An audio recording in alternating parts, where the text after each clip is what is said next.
Good evening. It is Monday, August 28th, and this is a meeting of the Southborough Planning Board. The Planning Board is now in session. The first item on the agenda is a discussion item, MBTA Communities Update on Actions. Do you want to start us out, Karina? Sure. Well, a lot has transpired since the last meeting. A flyer was prepared with Marnie's assistance, and you have it before you there, and there are several questions on that flyer. And what you have is a portrait and a landscape version of it. So it looks really nice, but we got feedback from Lily Link from CHAPA, who, and Mimi as well, indicating that a couple of those questions are probably not the best questions to draw information out of the public. So if you look, there are questions like, about taxes and home value and, what if you don't want this in Southborough? So we really want to just replace those last three questions with something more positive, like, come join us to give your input. Where do you think this district would be best in Southborough? Something like that. So if you have any additional comments on that. So my only comment is, I feel like sometimes you need to light a fire to get people.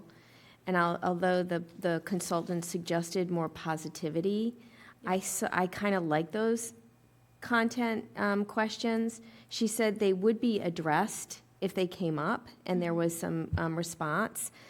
But part of me feels like we need to get people there. And I think if it's overly, Soft. dull or soft, people aren't going to come. So my recommendation is to leave it as it is, but I'll defer to the planning board. And I also put it up, and I know we have copies too.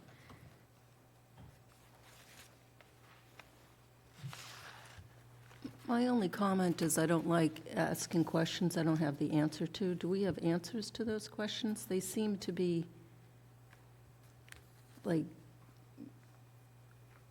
I don't know how you would answer those questions, because it's just a district. It's not, we're just doing zoning. My understanding is they have nebulous answers because you can't actually answer that until it gets done. So it is just a zoning overlay.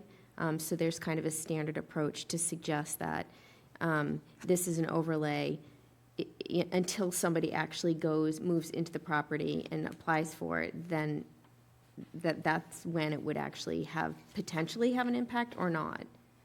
But it's kind of a to be determined. So they're nebulous answers to nebulous questions. So, again, I defer to you and the planning board to say if you want to tone them down a little bit or take some out, because it's very challenging to answer, will this affect my taxes? Because the answer is we don't know.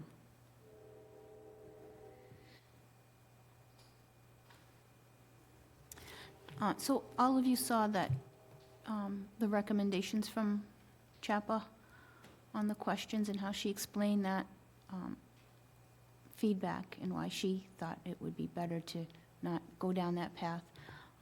But, Marnie's right, in a sense. You also want to ask the tough questions, too.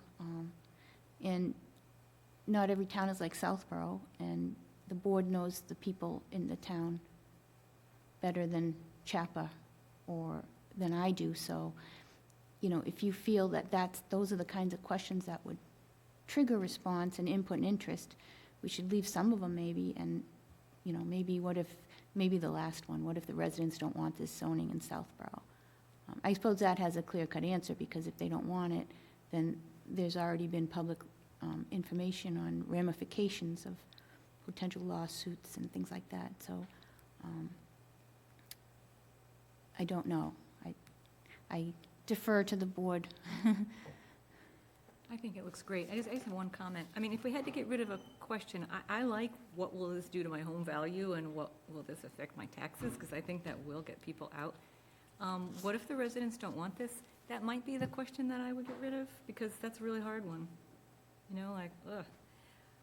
The only other question I thought of is like, what is this gonna look like? I mean, when we first started this, I have this, you know, slide that Colleen put up, you know, it showed like high-density housing, you know, and I've been kind of struck by some of the comments that have come up during other conversations, mostly around 40B, but, you know, and some of the neighbors saying, you know, it's just that it's like a big box, you know, if only it looked more like those nice places over there, or, you know, look, you know, like houses, or duplexes, but not so tall. So thinking about like design guidelines, you know, will we be able to influence design guidelines? Will public be able to have input on what it looks like?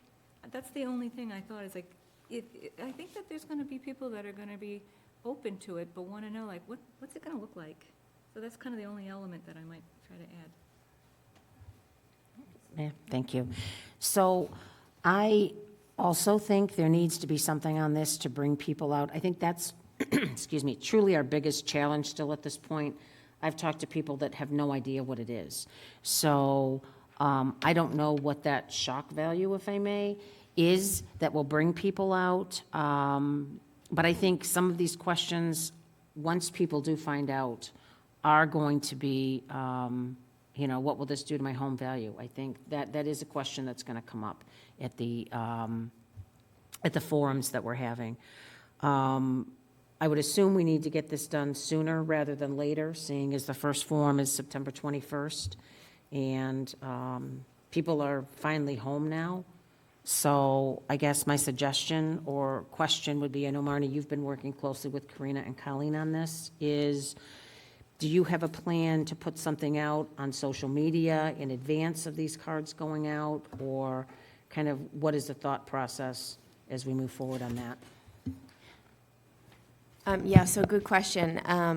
So I don't know what our town social media is, and I know Planning Board doesn't have like a Twitter account or anything like that. So I would have to defer to Colleen and find out what we can leverage inside. I know I personally will use my personal Facebook account, or I'll put it on some of the group pages to let people know about the forum, and I'll take responsibility to post that. But then aside from that, I think if we can figure out if there is any other town. There are, I know Vanessa Hale has things that she puts out, and I can't remember if it's Facebook or Twitter, but we can go to mysouthborough.com and have Beth Mello ask her if she'll put an article out on that. And can I have another suggestion too? We might want to utilize the electronic backpacks through the schools, see if we have enough time to do that. I think that's going to be probably the biggest way to reach families, that, and or if Recreation would be willing to put something up on their page and whatnot as well. Thank you. And also, there's a link on the Planning Board webpage that Colleen put together. And we can ask Ryan Donovan, too, because he just put out a survey, and he got that out there various ways. So we'll follow up on that with Vanessa Hale. And let me see here. Hold on a second. Let's see. And again, my only concern is there are a lot of people that have no idea what this is, and then to get a postcard in the mail with some type of shock value is, I don't know if that's the attention we're looking to give towards this. So anything we can do in advance of that, I think would be helpful. Thank you. Right, and there's also a letter that I passed out, a draft letter that's going to go out, as we discussed at the last meeting. This will go out to south of Route 9, which is near the train station, to those residents in that area. And town meeting attendees. And town meeting attendees, yeah. And we already have, Colleen said she had the labels prepared for those already. She worked on that last week. So that's another thing, to just give this a quick look for the letter, so we can send it out as well. So where's the parking? That's a postcard, and the postcard's going to the same As the letter. as a letter. So I have some changes to propose for the questions. Okay. I think we can take out those three and put in, what is the process? How will this impact our town? And what is under our control as residents? And maybe make those three questions the top three, and then move, what does this mean to you, down to the fourth? And where should this by right multifamily zoning be located, down to the fifth bullet? My thinking there is, I see the point of Lily, that it's not necessarily, and Mimi, I think you're correct, like, we don't know. We certainly don't know how a zoning change is gonna affect values on properties. And I don't think the state can answer that question. And they don't know, I mean, there is no impact to property taxes by a zoning change. What was your third question? You had what is, What is under our control as residents? what, So I think it's good that we have these questions, to the attention of the CHAPA representative, but I do concede that maybe it's not the best idea to put them on the postcard. so you said, what is the process? How does this impact our town? What is under our control as residents? Those Yep. were your three questions. And I have all those, and I can update them with the graphics. Does that work So for you'll you? have something probably tonight. Okay. And again, this postcard, I'll have to look back at the meeting notes. This is to go to the town meeting voters list and the residents that are abutting or within the half a mile. I think that was what we determined. Yeah. This was a specific letter we wanted to craft to those right within the half mile. And then the postcard, now I have to go back to the notes that I went with Colleen, but I thought either the postcard was going to go to all town, and then the letters were specific to town meeting residents, town meeting attendees, and the half mile. But I'd have to confirm that. Yeah, that sounds better. I think something should go to everybody. Yep. So the postcard to all town, you thought, and then the letter went to the, within the half mile radius and those abutting that. And yes, and the town meeting And ATM attendees. voters, yeah. Is there any? Sorry. I'm just looking at this for the first time. Is there anything that indicates to the recipient that they're in potentially the district or near the district? No, because we were planning to send it to those people within the half mile radius as well as town meeting attendees. Oh, okay. Thanks. So is everyone okay with Jesse's, okay, yeah, me too. Anybody else on the board? Anyone in the audience? Mr. Litt, Couple of things to think about. could you introduce yourself, please, on sir? Woodland Road. One is in terms of communication, you might want to touch the senior center newsletter, because that's another whole population that isn't so electronically connected. And then in terms of your three question, or however you substitute, I sort of summarized them as, should I worry? And then the other thing that you might consider is, how is this played out in other towns? So I think those might be a different way of engaging people rather than trying to, guess what the issues are where you don't have a clear answer. I think there's only one other town that's passed this zoning thus far.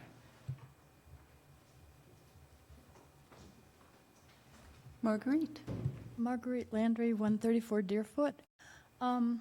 As far as doing it within a half a mile of the station, I think there may be an overlay district which would apply to areas far beyond that half mile. So you might want to reach wider than just a half a mile. Well, so the half mile, there, 10 acres has to be there. Right. So, and then the other 40 can be somewhere else in town. So we're going to make sure we reach those people. And all town meeting voters and all residents. So we should hit somebody, everyone, once at least. Everybody should know everything, basically. Yes. Right, good. Yeah. Okay.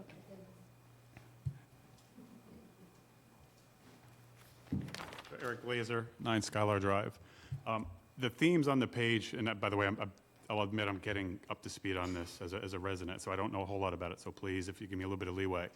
But it's interesting, the themes that you present are exactly the same ones that will come up later as we think about the 40B, right? The same things that we've been talking about now for months. My question is, within the context of this multifamily zoning, is there a broader consideration on the overall impact to the affordable housing question? Because we're bringing up these developments that are highly concentrated in a very small area versus taking a step back to say, what is a broader strategy that could be applied to meet the town's needs? And so I'm just asking the question, is that within your thinking at this point, or are you really just yourselves learning and understanding the impact or just the basic technicalities of it? Yeah, I'm actually the planning board representative on the Affordable Housing Committee. So there is a committee, and we do look at the broad picture. And So this potentially has the ability to have a positive impact on that, on the need Absolutely. for affordable housing. yes, very much so. Thank you. Thanks. Isn't the actual language is 10% can be affordable and up to 20% can be negotiated with the town of whatever is being proposed in the MBTA?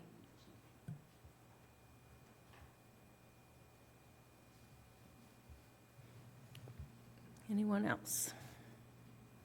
And that's negotiable with the town. So right now, they're formerly the DHCD, now the EOHLC, I think something like that, is saying that 10% is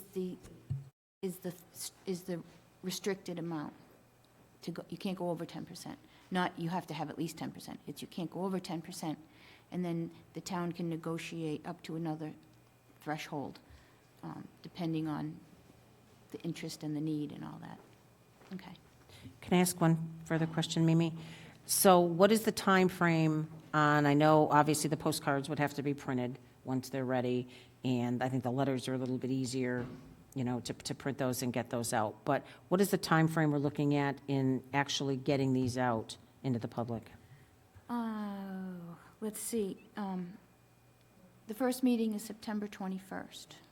And the second meeting is September 27th. So we do have a printer lined up, and my guess is they can do that pretty quickly. Yeah, the timeline. We did put a timeline together. I think we're just between people's schedules to get that mid-August mailing, so we're running late. So I think the printer's ready to go, but I think as soon as we authorize the okay on whatever the language is, they'll be printed to send. So is there a possibility in at least getting the language ready to go tonight? Yes, I'm going to email it to my person, and they're going to update the graphics to go to the printer. Right, and Colleen will be back in the office on Wednesday, so she has where the labels are and such to get that going. She also has the quote from the printer. The quote also included some design, but since we were fortunate to have Marnie's help on it, we didn't need to go that route. Based on how fast we could turn around things for, handouts for town meeting or for the master plan, books and such, we can get those out pretty quickly. So maybe the goal is to get them out this week. Okay. If not early next week at the latest. If Colleen needs help stuffing envelopes or putting labels, I can help Okay, on Wednesday or Thursday, then I'm gone. yeah, that might be helpful. Marnie, was the, I just had a question for you, flew out of my head. Do you know, it's my understanding, Colleen showed me the labels that were going to go out to the town that she received from town clerk. And But is that the town meeting voters? There's a larger list. There's the whole town, and then there's the town meeting voters, right? And then there's the residents within the half mile. So we can get that as if we're getting a certified abutters list, the radius around this train station. And we have the voter list, I believe. I'm just not confirmed that Colleen has that larger town list and how that would get mailed out. Is that just generic to everybody's address? There's no name that's associated with it. It just goes to an address. I think it's like a resident mailing that the post office can accommodate. And town clerk, it's, we just have to have a certain number that goes through their system, and it gets automatically printed. I don't know the details. We'll get them. Yeah. We'll get that. I'll brainstorm with Colleen on Wednesday when she's in, and we'll get this moving. The big thing was to get this flyer ready. And so one of the final questions is, there was a recommendation to have this a certain color that stands out. We can do Visigreen, I mean, depending on what the printer has to offer.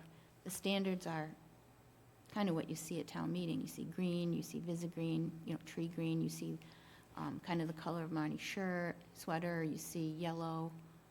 Is there any preference? And it's just going to be one color. Right. Yellow. I can pull up, my printer showed it, like what a green would it be. It's not neon, but she showed, so I can show you on green. But I was thinking like a neon pink or neon yellow or something. And one last quick question. For the electronic backpacks for the schools, I'd be happy to reach out to the principals of the schools. I would need to know whether you would want to include the letter or the postcard, but in this size. Your thoughts on that? I kind of like this with the questions on it, but obviously it's up to the planning board. And does everybody prefer the portrait, the landscape version versus the portrait? So in your handout, yeah, there's the two colors. So there's the landscape version, and then the portrait is like that. So we should pick, we don't want to mix and match, right? We're just going to pick one style and go with it. Yeah, I like the landscape. The landscape's fine. I think the landscape was intended for the postcard, and the vertical was intended for a flyer. That's the way I had told her. So when it's updated, if someone wants to just forward it to me, I'd be happy to get it to the schools. Thank you. So which Great, one? thank you. We're going to go with both?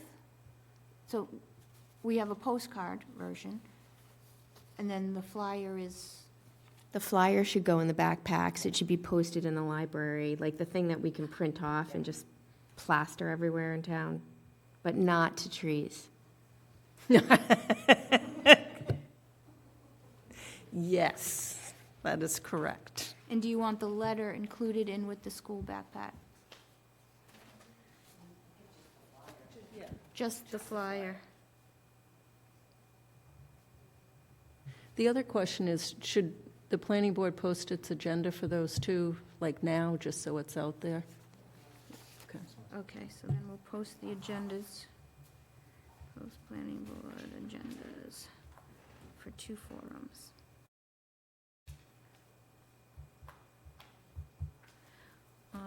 Yeah. So let me just quickly look through, make sure we didn't miss anything here. We discussed that, we have the letter. We have our questions answered. We have social media approach. I just wanted to point out to the planning board and to the public that the MBTA Communities Guidelines was updated once again, August 17th, the one that I recently distributed to everybody, and there were links to that, and there were, hold on a second. Here we go. So basically, the 495 Metro West Partnership put out a summary on their August 22nd newsletter. State announces updates to compliance guidelines for multifamily zoning districts under MBTA communities. And it says here, just so you have a general idea, allows an MBTA community to offset the minimum multifamily unit capacity requirement in certain multifamily zoning districts by up to 25% based on the unit capacity of a mixed-use zoning district that meets key requirements of the section guidelines, but for requiring a ground floor non-resident component. Such, so there's impacts for mixed use, flexibility. It protects the financial feasibility of achieving housing goals where mixed-use zoning requires ground floor non-residential uses by certain criteria. And then it allows the MBTA communities to locate more housing in walkable and transit-oriented neighborhoods without jeopardizing existing non-residential resources and amenities. And then it adds a list of 13 discretionary grant programs to Section 9 of the guidelines to alert MBTA communities of additional grant programs that will consider compliance with Section 3A in making grant awards. And there's a list of 13 different grant avenues that will consider, if you apply for them, it appears it'll, push you to the front of the line if you are MBTA community compliant.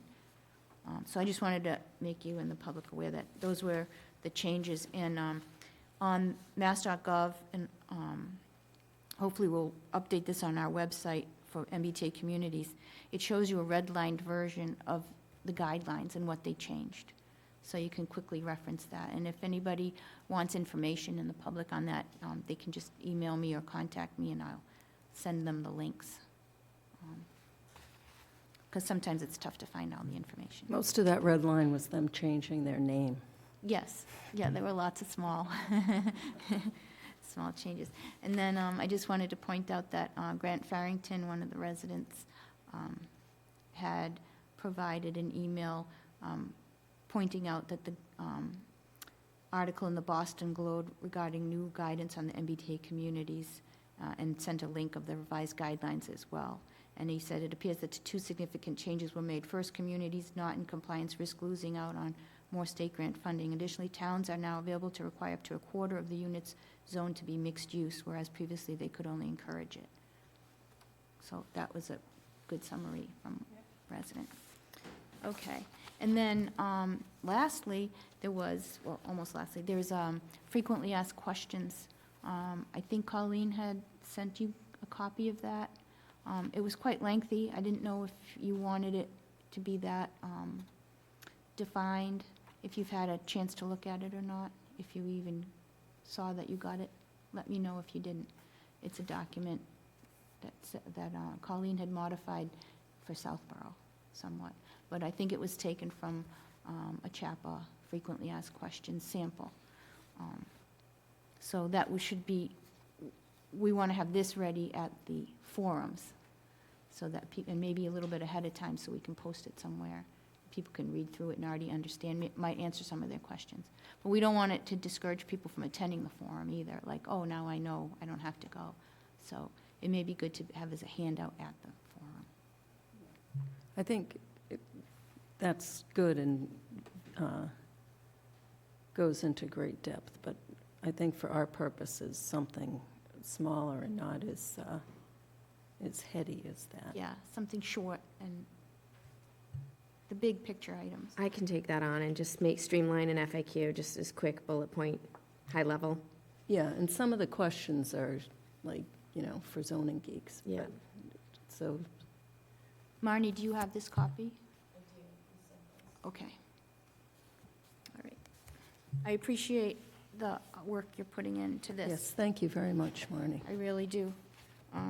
With the applications we've been having lately, it's been a little bit harrowing in the planning because we're trying to get them to submit complete applications, and sometimes it just takes a lot of effort, so we're trying to keep on top of everything. Anything else on this one? Anyone in the audience? Anyone on Zoom want to ask a question on this? And Mimi did put together a slide using the residency, just so you know, that I popped up on the Dropbox that shows the half-mile radius. So if you have any questions on that, we can follow up on that as well. Okay, I don't see any hands, so I think we can move on to the next item. Public Works Planning Board. So, before we move on, I just want to see,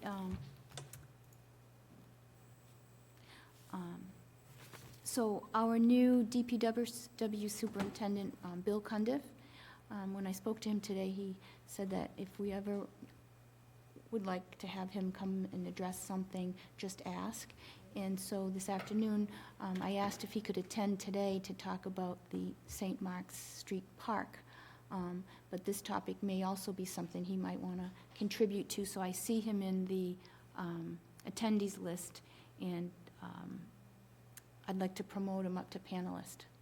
So maybe he has some input on this topic as well. If he's there, he might be waiting for the next.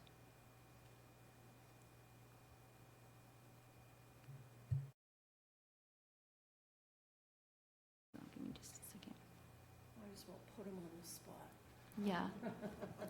Did we get a response from our letter sent on August 16th? No, but we had a September 8th request for a response. Hi, Bill, thank you. And I don't mean to put you on the spot, but I figured you might have some feedback you'd like to say on this topic as well. Good evening. How is everybody? Can you hear me okay? Yes, we can. Thank you very much for coming. Sure thing. My pleasure. I'm still in the process of evaluating and learning the ropes with the purpose of current Public Works Planning Board, reviewing the special act and, considering what other towns do as well before I'm prepared to provide some input on that. Thank you. So we sent a letter, and I think this is just a follow-up that the letter has been sent. Anyone else have anything else on this? And note that our letter did indicate that we asked for a response by September 8th. Yeah. So the deadline has not gone by. Mr. Maria? Hi, Bill. I'm Debbie. I'm the representative from the Planning Board on the Public Works Planning Board. And I'm just wondering about your experience, personally, if you've, worked successfully with these types of boards in some of your previous roles. I also wanted to let you know I've done, a lot of looking around at other towns. They're typically not called Public Works Planning Boards. A lot of times they're called Boards of Public Works because there's legislation, and a lot of towns have just adopted the legislation on Boards of Public Works. But, you can scroll through and see typical agenda topics, and mainly to do with, streets and water and cemeteries and, things that you would expect. And I just wanted to add that, I think Southborough has really lost a lot by not having meetings of these sorts. So it would be very good to know from you as you're evaluating things, maybe there's an alternative. And what would the alternative be? Maybe in your experience, you've had other ways of working with the public. I do remember your interview, and I was in the room at the time, and I was impressed that you mentioned that, you like outreach, and it's part of how you like to work. And so I'm curious, not for today, but sometime in the future, this is really about outreach. It's really, organization of what's going on in town, and a mechanism that people can find out what's going on their roads.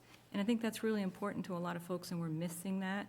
And so I just wanted to offer if there's anything I can do. I have information from other towns, but also I'd be interested, really to hear your perspective on, if we don't have Public Works Planning Board, what do you think we could replace it with that would really fill the need that a lot of the town are feeling that we've lost over the last couple of years? Thanks.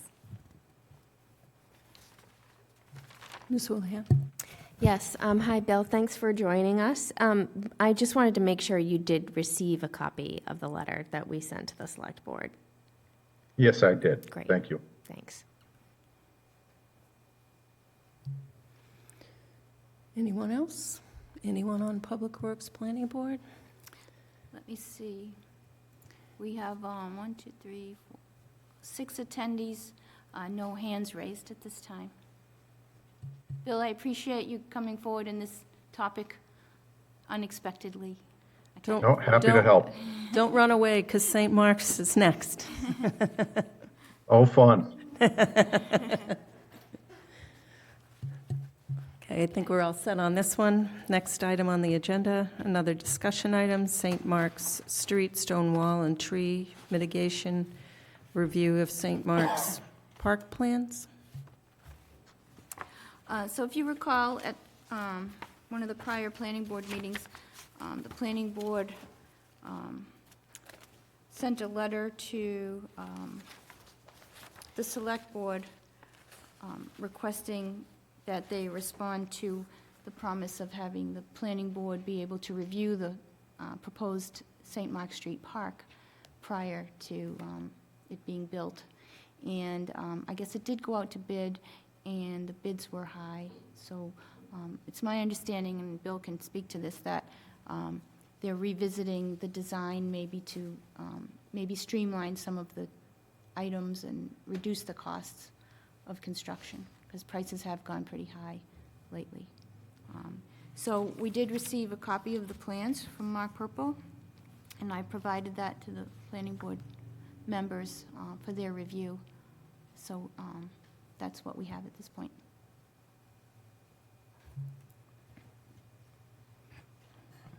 Okay.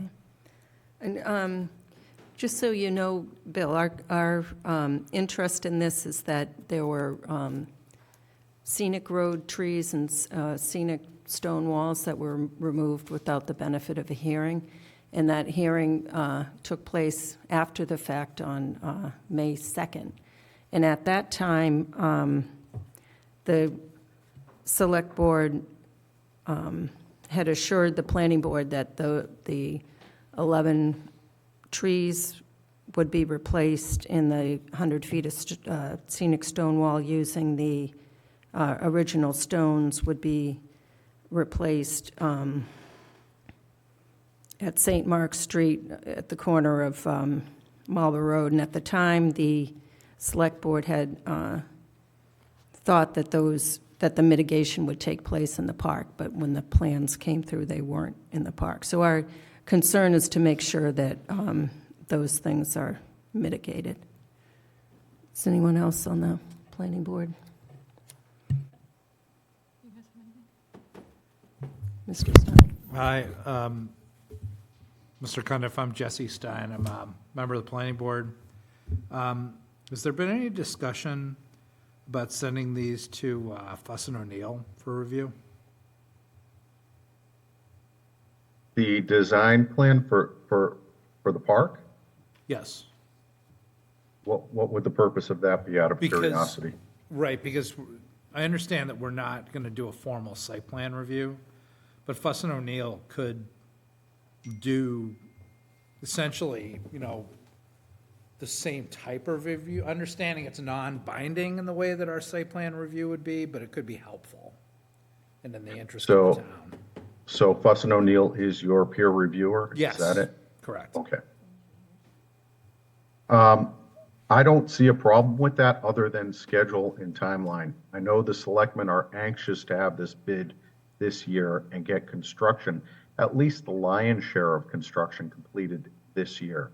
Now, that being said, it's a very tight timeline. I know we were considering doing the plantings in the spring associated with that, because it would probably be a little late in the season to be doing plantings this year. And if we wanted to have a successful project, we would push that to next year. But VHB is, as Karina indicated, in the process of retooling the design, reducing some of the scope. And when I say that, I'm talking about some of the stormwater features, which are not necessary. To get that cost down, we're also taking a different approach of looking at this as a lump sum project as opposed to a unit price project. We think the combination of those things will give us a little bit more of a favorable bid result. So my understanding is historically, the library has had issues with groundwater. And we know Correct. that there's been groundwater issues along Main Street. So when you say reduction in the stormwater aspects. Could you please elaborate on that in that context? Certainly. So the library's issue had to do, it's my understanding, more with surface water flow, that during heavy downpours would cause flooding in the basement area. I've spoken to Mr. Parent, and it's my understanding that has largely been mitigated with an underground groundwater extraction system that they've installed.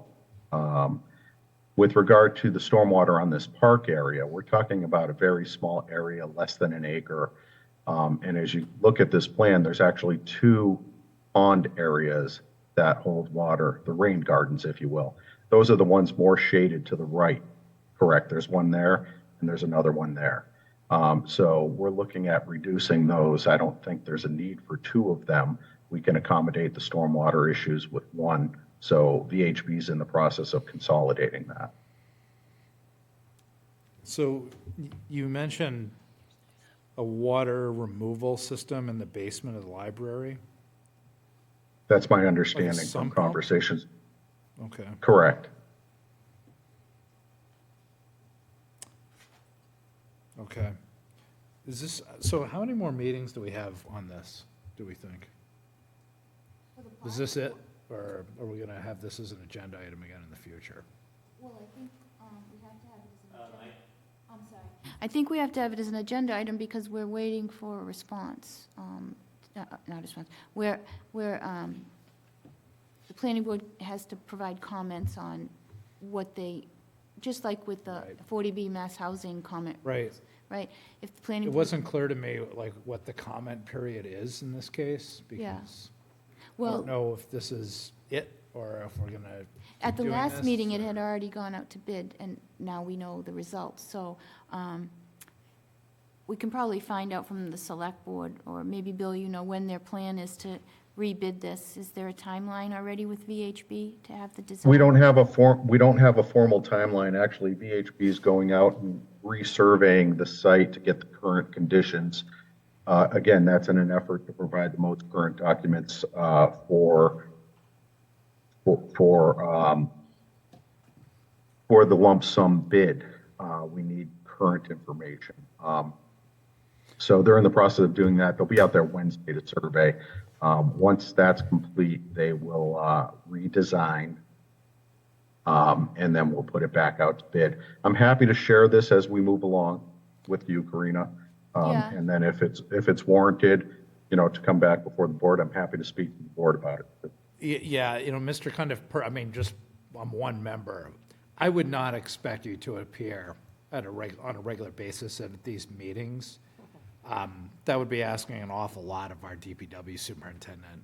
But what would be terrific and really refreshing would be, you know, a good, healthy line of communication where the planning department is provided updated plans as they come to be, so to speak.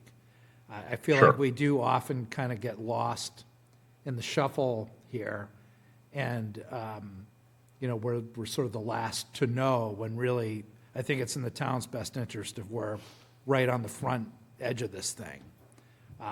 So that would be greatly appreciated if we could have the next set of plans as soon as they're done. Thanks Sure. very much. I you. appreciate that. Welcome to Southborough. Thank you. Oh, thank you. I appreciate what you're commenting on. I also appreciate the fact that you're elected representatives of the community and, you know, your input matters on these issues. Ms. Houlihan. Yeah, so again, nice to see you, Bill. Thank you again for attending. I echo Mr. Stein's point is I think we're just looking for a really close-knit collaboration in this town between all of the elected boards and the employees, and I think particularly when things matter. And we have oversight on historic stone walls and trees in particular. I think my biggest issue right now is this is overbid and there's not even a stone wall, which was supposed to be part of the plan as part of the bid. And so what's even in here doesn't represent what was promised to the planning board, by the select board, that they would mitigate with the trees and the historic town wall, stone wall. And in my opinion, the historic stone wall has to be on this property, not on the St. Mark's property or moved from another location. It should be represented in this park. Thank you. Understood. Mr. Maria? I have two different thoughts. One is on the stormwater comment. I had done some digging and met with representatives of the trustees of the library who shared some reports from some water engineers, Weston and Sampson and another water engineer, that they paid for to commissioned the study to understand better the flooding situation at the library, and also reached out with Mr. Parent, and it's been a tremendous cost, actually, to the town to fix the water issue throughout the years, actually. But one thing that we found through the hearing process is that as VHB came to us with some of the plans, at least in my opinion, as one person, I was never really convinced that there was a plan that addressed the water issue. In fact, the 2014 and the 2017 water engineers drew maps and said the exact location of where the water was coming from. There's still a puddle there today, actually. When it rains really hard, you can look at the intersection with St. Mark Street and Route 85, and there's a puddle. So I guess as one member, I'm not convinced that we've addressed the water problem and that there should be a little bit of a light touch on it. And if anything, I think there should be a heavier touch. One thing I noticed is going back to these old reports is there was a number of recommendations for short-term and long-term mitigation. And I don't know that the town took most of it, to be honest, because it all had some sort of cost involved. And so I think it's worth it, actually, to take a look at those reports. I know they're available. They're in our Dropbox if you'd like to see them, but maybe we can look at them again. It could be that they're just too old and they don't pertain anymore, but as far as I'm concerned, there's still a huge water issue to one of the town's favorite assets, the library. So my other question is just generally, I just want to remind everybody about the timeline about the stone walls, because it's becoming like a little bit of a shell game. There was a plan back in 2020, I believe, and I believe Mr. Dennington had shared with us, if I'm not getting the date right, I think it was June 2021, actually, sorry, that some sort of bidding as part of the Route 85 Marlborough Road project, that there would be some stone wall removals and they could be moved somewhere else. But then the property was pretty much defaced, and that was in October, later in that year, 2021. So Planning Board had a scenic road hearing with the Select Board in September 2022, and the agreement was that there would be a replacement of the stone walls. I think it's 100 linear feet. And I think it was widely agreed that it was kind of a debacle down there. There was stones around. We have one select board member here who personally asked, can we please use the stones that were dug up in that space and keep them on that lot, put them back. And it was what I thought was a successful meeting.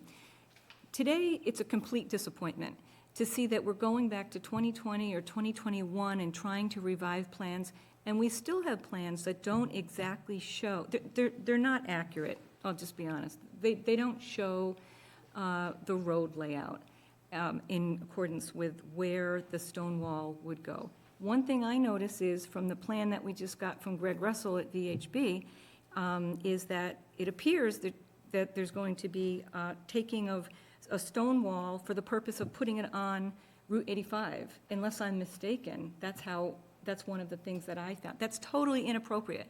You don't take stone walls from a scenic road and put them on a state road. So I think that's just inappropriate. And it also looked like the other placement of the stone wall was going to be on the north side of the new St. Mark's Road, and that would be in front of St. Mark's property. And so that's also totally inappropriate. Now, that is a public way, but, you know, we're talking about having kids from the library and story hour, and that those stones were to remain on the town property. And so I have no idea why we'd be putting a stone wall in front of St. Mark's property. I just am baffled by what is going on here, and I would ask that we have one set of plans that have the correct layout of the road. I don't know if we have it. I don't know if it exists because we didn't actually accept the road. I'm not sure that the planning board has it, but I would like to see that. And I also know that there's a sidewalk project going on. So is there going to be a stone wall with a sidewalk? How's that going to work? Is it going to be actually in the public way? Has anybody measured it to see if it's going to fit? And then the last thing is, there is another stone wall that we have under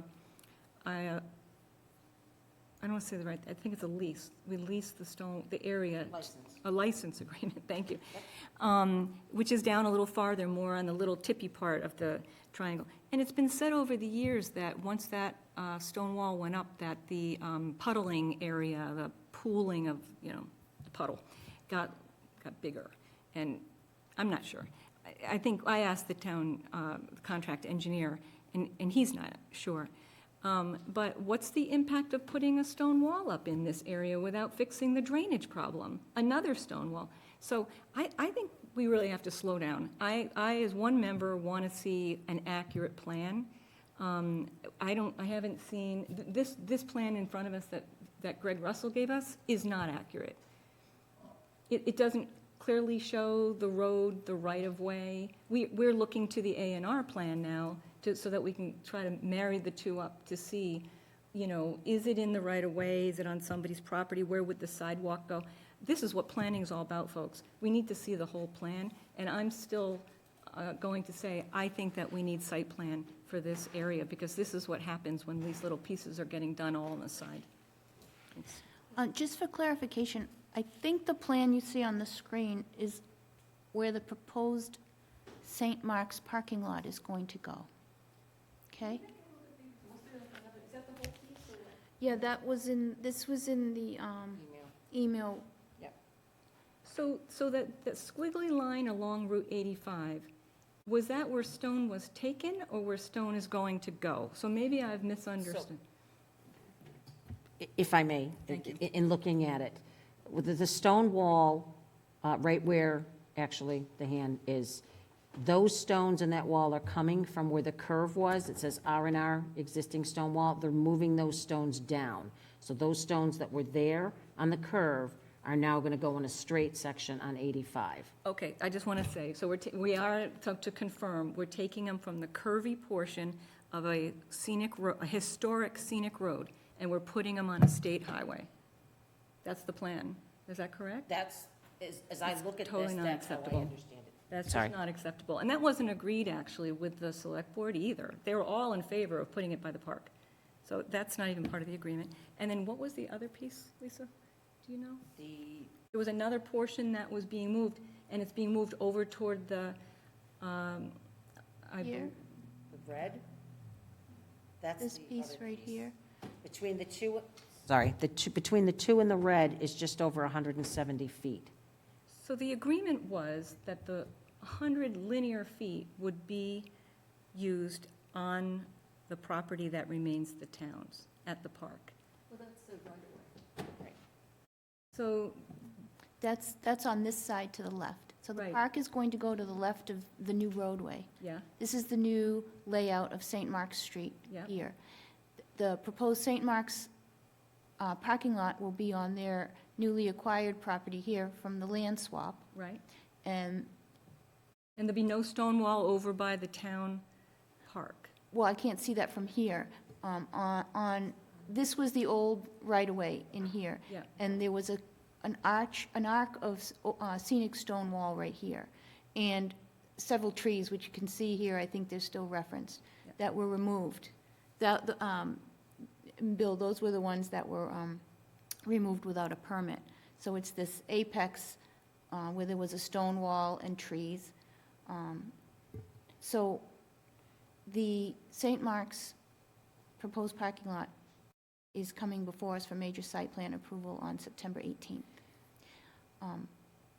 Can I just add one thing for perspective also? What doesn't show on these plans is, in between the two sets of stone walls, that's where there's actually a stone wall now. So it is actually creating a connection to what is currently there. It's, I pulled it up on the plan of land, St. Mark's Street intersection.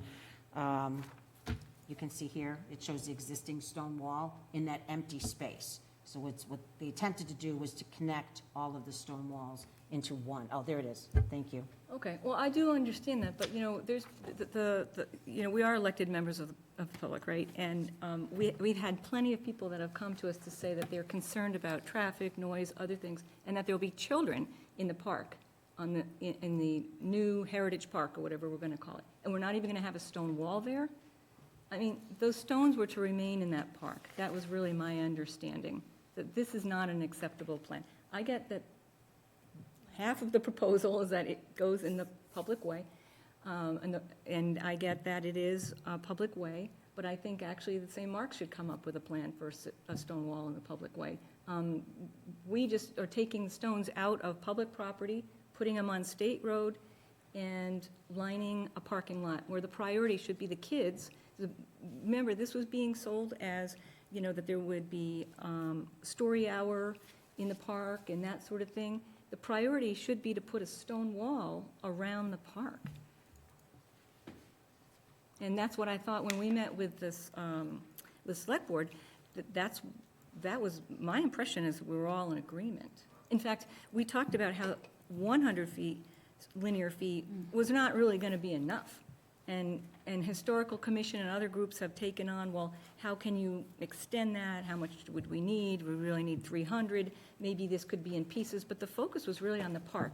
And here we go again, that the planning board has not the opportunity to review that park. So we're letting other groups tell us what's within our control. Our control right now is the trees and the stone wall, and we didn't agree to put those stones anywhere except for around that park and to protect the kids. That's the priority.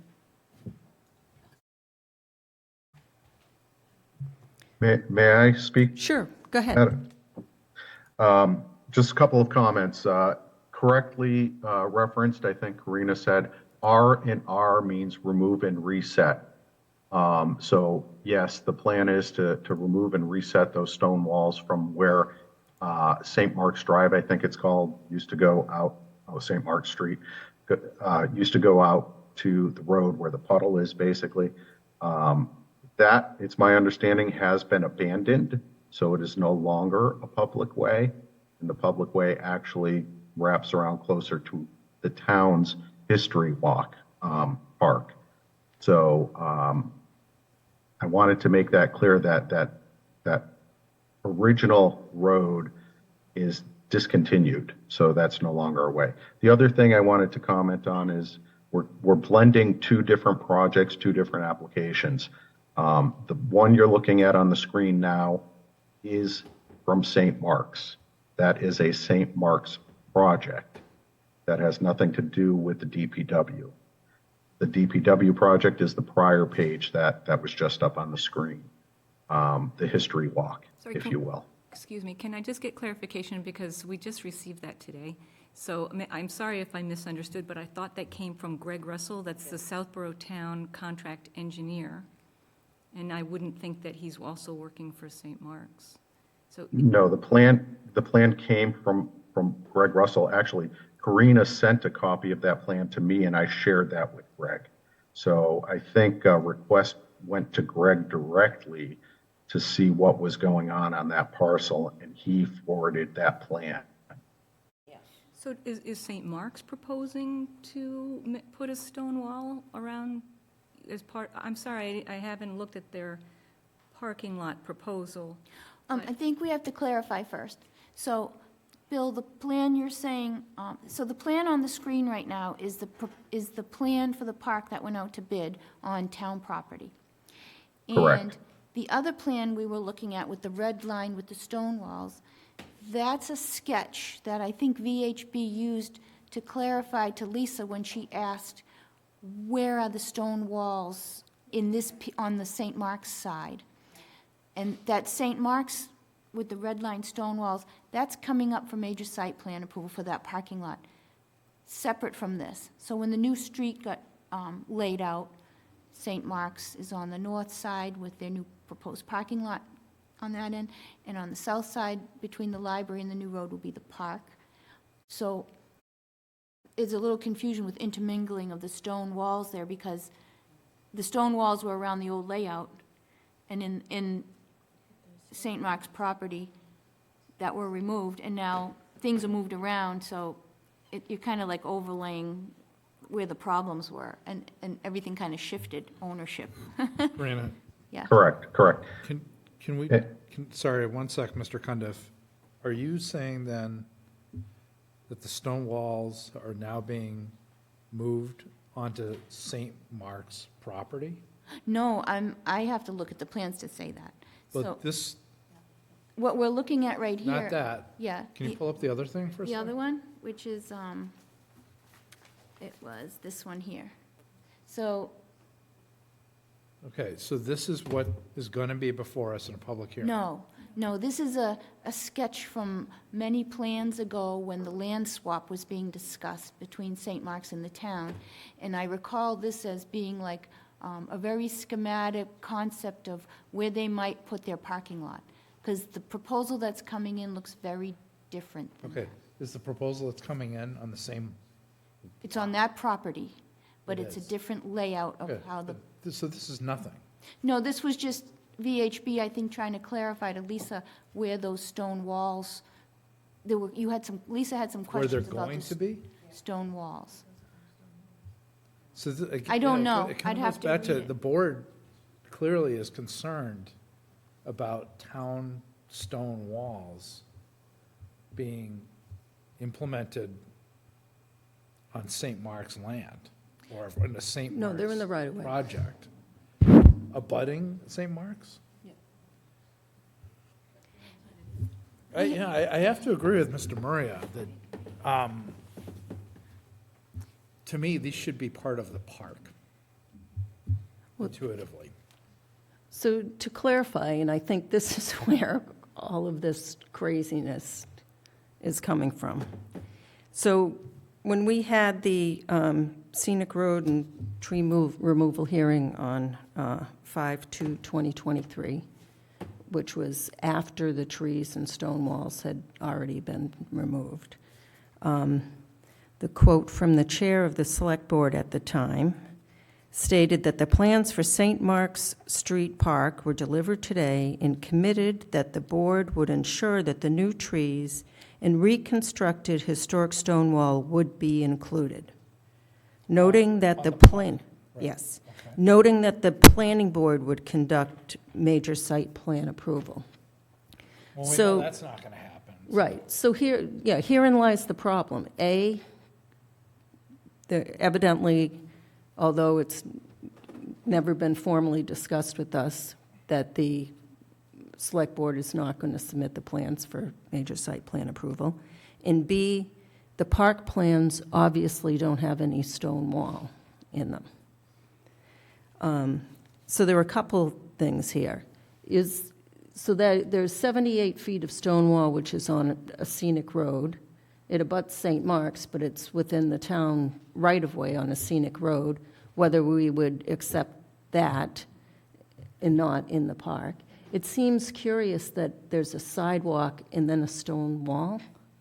Can we clarify that? I was wondering about, because there's a sidewalk project going on, is the sidewalk on both sides of St. Mark's, the relocated St. Mark's Street? No, Only on the north side? yes, And so the stone wall would go on the south side of the in the south? sidewalk, that's what it looks like. It looks like road, stone wall, sidewalk. If you look at the park plan that's on the screen, where the hand is, this is sidewalk, which wraps around the entrance to St. Mark's Street, and that's it, it stops there. That's a sidewalk on that side? I think there's a side, yeah, there is a side, it's already been built. So there's a sidewalk along Marlborough Road right here that's already been built, down towards the library. And the driveway, if you go to the library, you'll see a new driveway entrance there that was laid out so that the water doesn't go down into the driveway of the library. And then that sidewalk will terminate right here. And as you know, if you look up here, this appears to be either proposed, I can't tell from this plan, but proposed or existing sidewalk. I think, well, it has to be proposed, because this is the new roadway layout. So there's some sidewalk here, and then north of this is where the parking lot for St. Mark's will tie in, and I believe they have some walkway associated to that. I can't say 100%, but in briefly looking at the plan. So what I see is that the scenic stone wall, the 100 feet, and the 11 trees that were cleared off of the property that used to be St. Mark's was supposed to be integrated into the park project. And it looks like, I can't be for sure, but this line type right here looks like that's stone wall. It's not. I don't know what that is. Corinne, I think if you go back to one of the other plans, it shows it as a bid adult. A what? Of stone Ad- wall. Yeah, the stone wall. Proposed balanced stone wall bid at, Alt A, sorry. Yeah, so it does represent stone wall, it's just a bid adult. In other words, if the price is too high, you don't include it. So, And there is vegetation here too, so. Mr. Cundiff, why would we put the stone wall on the right-of-way abutting the St. Mark's property instead of somewhere on this plan? Well, it's abutting, not to answer for Bill, but it's abutting Okay. the street right So away, there's a, right? The new street's right here. So St. Mark's is across the street. Yeah, but to me, it Cor- seems like with a little bit of thought, we could integrate the stone wall into this site. Yeah. Sorry, Bill, I didn't mean to cut you off. yeah, no, that's okay. There's a few things. I think we're being a little premature. We're, number one, looking at an older plan. It may have been bid with an ad alternate.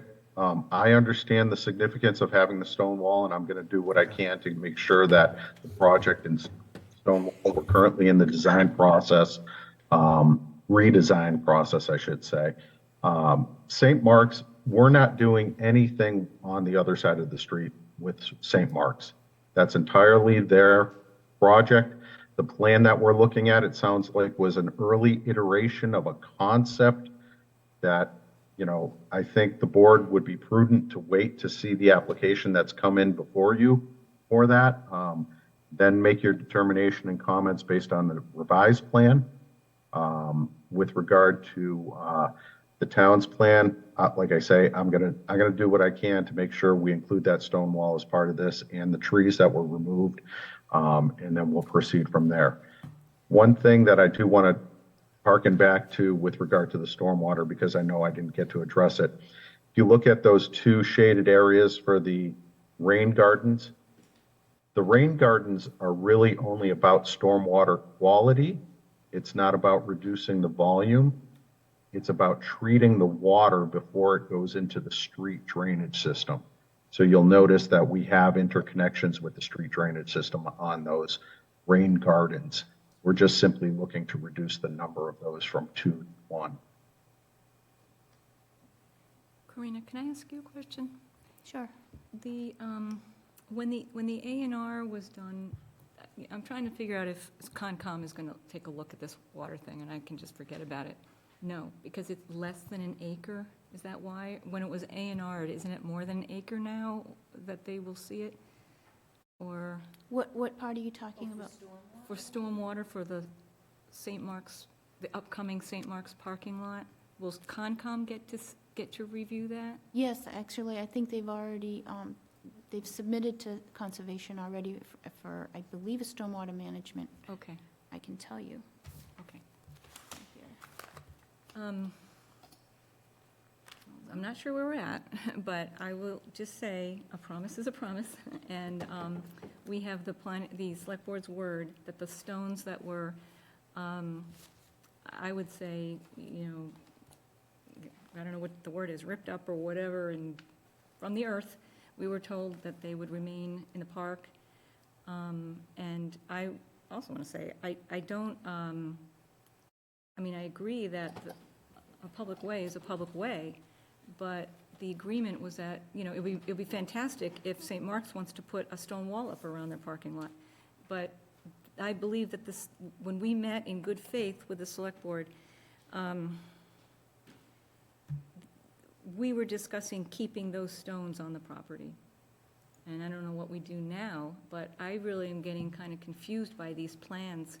And I would like to see, you know, I hope a plan comes around that has the road in the right location with the right sidewalks where they're really going. I mean, this is what planning is, and we're not getting the plans. So I don't know if we can request that as part of this process, that, you know, we get to see an accurate depiction of the road, the discontinued road, and the, where the trees will be relocated and where the stone wall would be relocated, and make it clear that it should be on the property. That's my opinion. Thank you.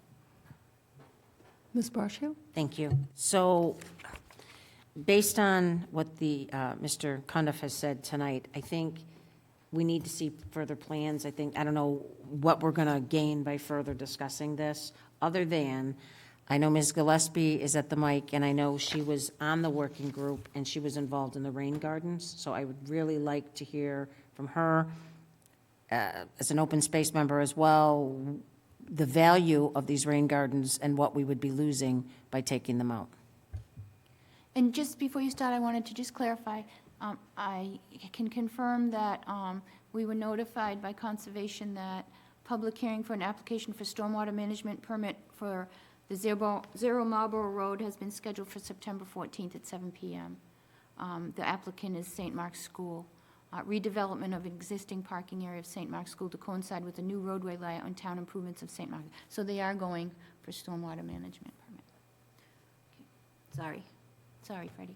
Ms. Gillespie? Hi, I'm Freddie Gillespie, and I am speaking in my role as although the commission hasn't discussed this right now, but I'm speaking in my role as the Open Space Preservation Commission. I'm the chair, and I was their representative to the St. Mark's Road Park Task Force. I think that was it.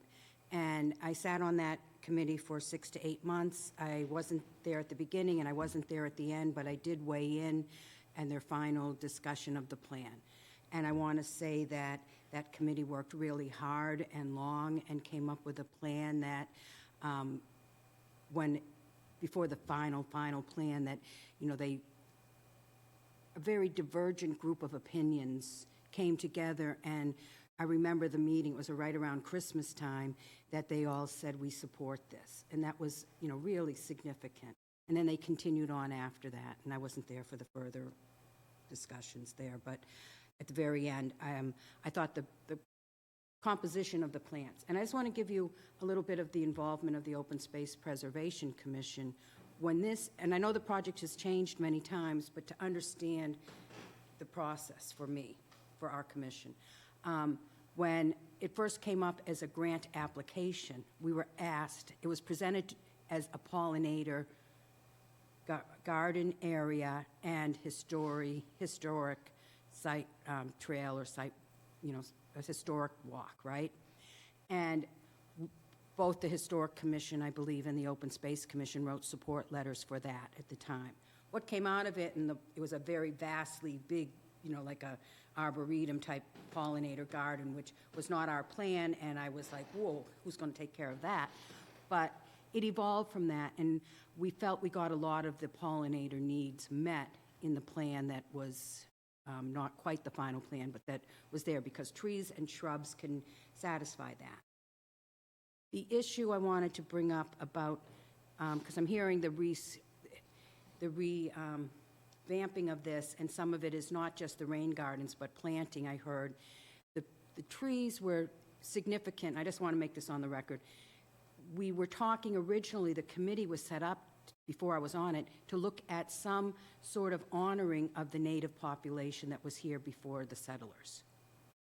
And one of the things, and that has never been finalized, and it may come up in the future, some sort of art or something, and I was very aware of this as a tree city. We're losing a lot of our street trees because of they're interfering or they're dying, and we're going to lose more with the emerald ash borer. And to get these heritage trees, that was the name I've used, and the committee used, that are big trees, widespread, limbs, you have to plant them. It's our gift to the future, and it's a recognition of the past. So those large trees are critical to keep there, in my opinion.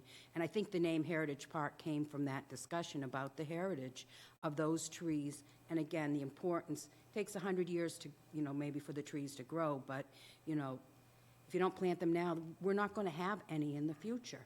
So our gift to the future and a look back at the past.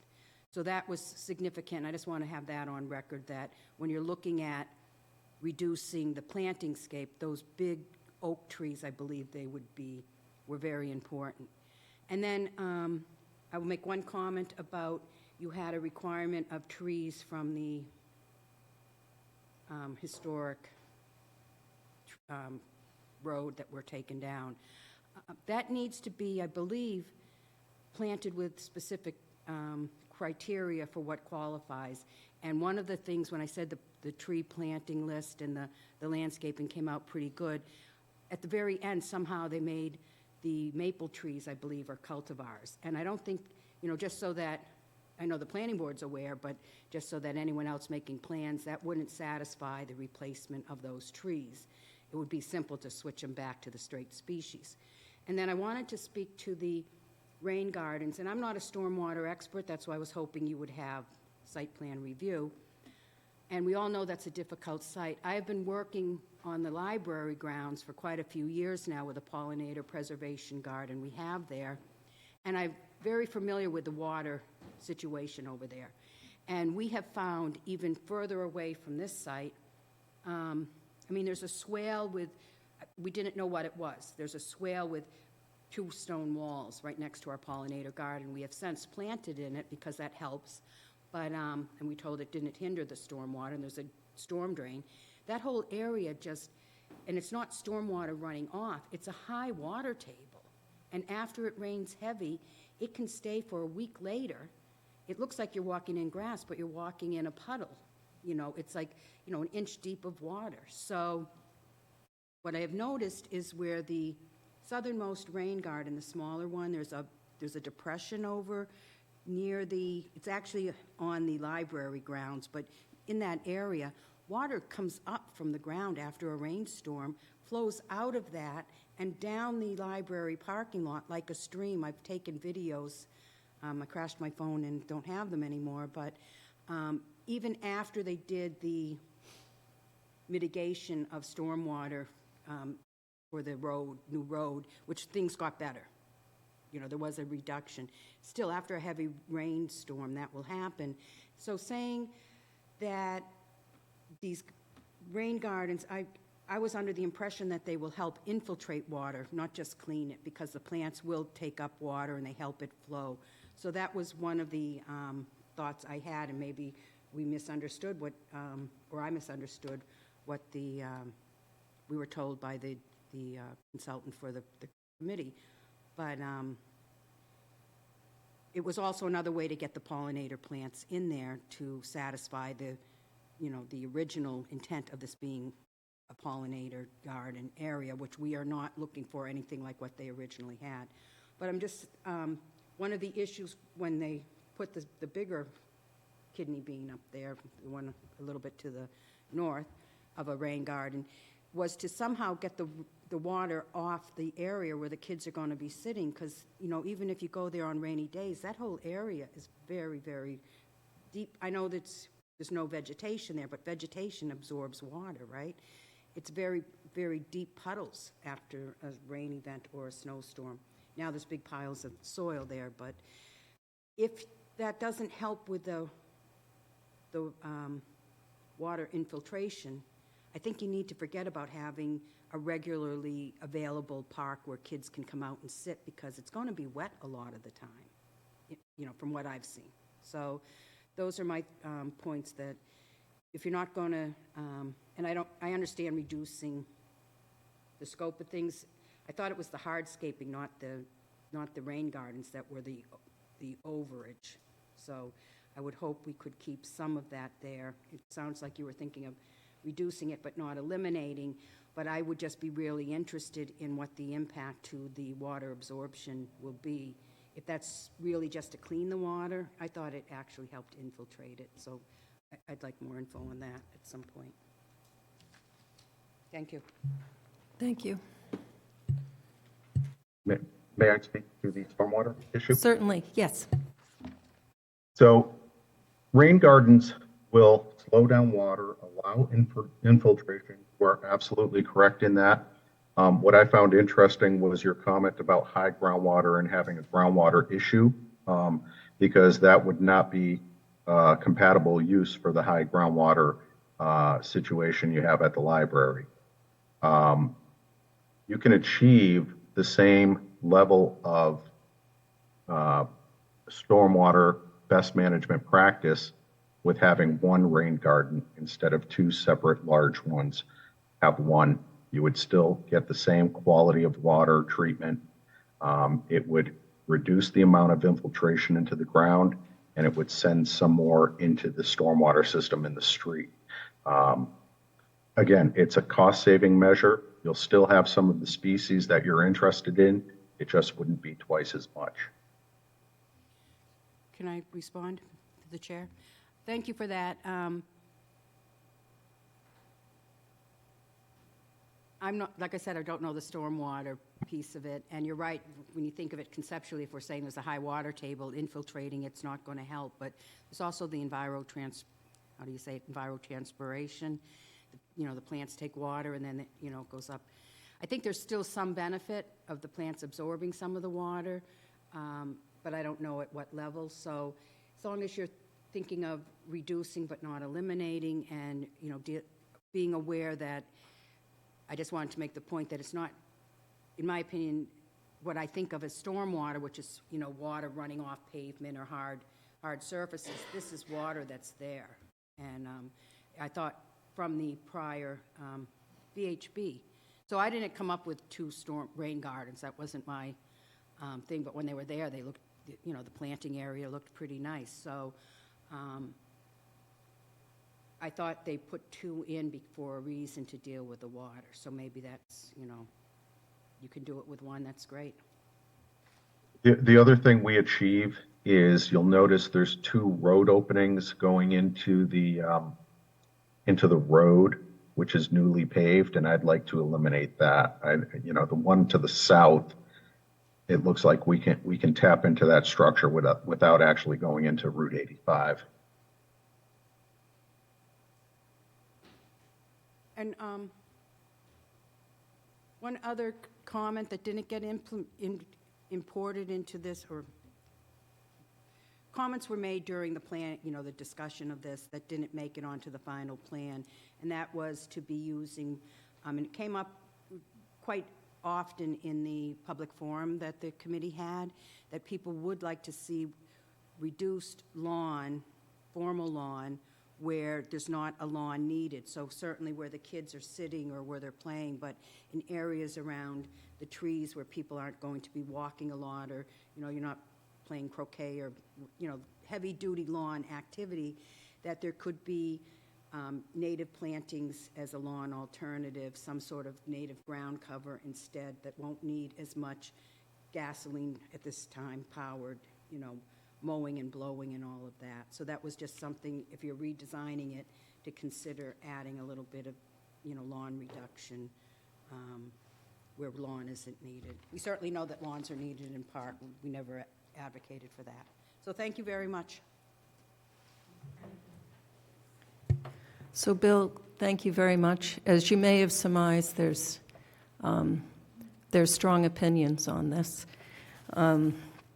And I think that your advice is correct. We should wait and see what the next plan is. This plan was sent to us by Mark Purple, and then the Select Board Chair followed up by saying, but we're redoing it. So we didn't know where to go, and this was what we had, so this is where we were going to start the discussion. And if having the stone walls in the park, as was originally assured by the Select Board, would be fabulous. Also, we're a tree city, and our town code requires native planting, as does the Select Board's tree policy. So I don't know how those 2 cultivars got in there. Or 5 cultivars, I think there are. Anything else from the board? Thank you, Bill. I really appreciate it. Thank you, and it was nice to meet everyone. Thanks, Bill. Thanks, Karina.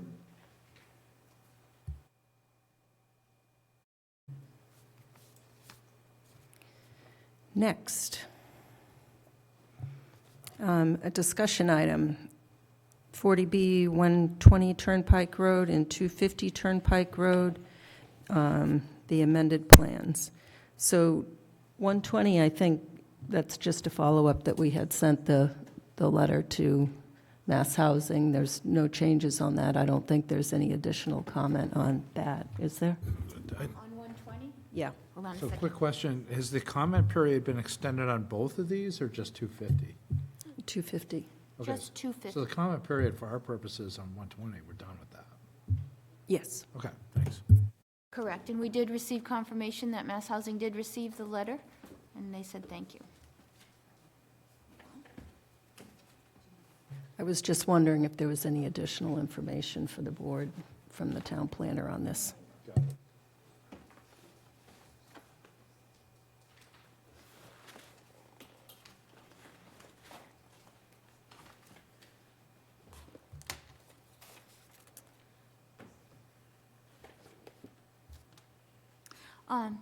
To give you, would you like me to give you a quick update on new information? We have a hand up. I don't know if that was from the previous. Oh. Would you like me to elevate him? Yeah. All right, Kevin Miller in the attendees has his hand raised. I'm going to promote him to panelist. I'm sorry if we missed his question.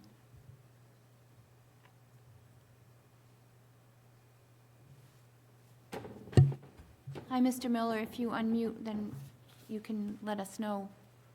Yeah, I did, Corinna. Thank you. And Mimi, yeah, it was pursuant to the last item. So if you've moved on, that's fine. If you're willing to listen, I'll speak. Sure, go ahead, Kevin. Okay, well, this was about the St. Mark's Street Park, and I'll be quick. Can you just identify your address? Sure. Kevin Miller, 18 Ladisquama Road. Thank you. I was a member of the St. Mark's Street Park Working Group, and I'm chair of the Historical Commission. And I wanted to say quickly a couple of things. I'm very thankful to Mr. Cundiff for coming and being so transparent and forthcoming and clear in his explanations. I am at the same time profoundly disappointed in the news about these rain gardens, and wanted to make clear, Freddie brought this up, and I'll sort of reinforce what she said. I didn't misunderstand at all what we were told by VHB from day one, because they were very, very clear, and this is one of the selling points, of course, for the creation of the park in the first place, was that you had to have those rain gardens, and you had to have them for stormwater mitigation and for mitigation of flooding problems at the library. The St. Mark's Street Park Working Group wasn't an elected board, it was appointed, although nonetheless, among the 7 members, we had the chair of Open Space Preservation Commission, that was Freddie, chair of the Historical Commission, myself, the chair of the Library Board of Trustees, and now current Select Board member, Marguerite Landry, the Select Board member, and now the current chair, Mr. Dennington, and the chair of the Public Accessibility Committee in Mr. Sines. And I can tell you that we worked, we met several times a month for over a year, long, always in good faith, but often contentious meetings to try to design a park based on facts that we were given by VHB that now turn out to have been incorrect. And all I will say about this, for whatever it is worth, is that had we been told that 2 rain gardens, especially that larger one, were not necessary, we would have designed a different park. The removal of one of those rain gardens, I don't recall what the lower of the 2 bids that I heard this last select board meeting were, but I do recall the higher one, and that was $492,000, which is nearly double the $250,000 budget. And I am skeptical that the reduction of 1 rain garden is going to bring that down within budget. But unfortunately, with the St. Mark Street Park Working Group now disbanded, having apparently concluded our business, we're going to have park design by reduction rather than a proactive, if we had been given a clean slate and been given the facts that, Mr. Cundiff so articulately laid out for us, again, we would have designed a different park. So I don't know where that leaves us. I hope there's some thought given, for instance, rather than to simply remove, let's finally get to the bottom of what the engineering facts are. And if the park design has to be revisited, I hope it might be done also with an eye toward procuring more money for making the park, because I think that's going to be necessary. Anyway, I thank you very much for giving me the time after you've moved on. And again, my concern was for my fellow working group members, because we frankly worked our behinds off for a very long time. And this sort of feels like the rug being pulled out from under us. So, I don't know what you can do or what the select board can do, but it seems like a sad moment. And I would like, personally, I have no authority and no power to do so, but I would like to get to the bottom of the misinformation that caused us to design a park with 2 rain gardens, because we were clearly told that those were absolutely essential. And, thus the rest of the working group deferred to Freddie Gillespie's expertise on the matter of, for instance, of plant selection to basically suck up that water.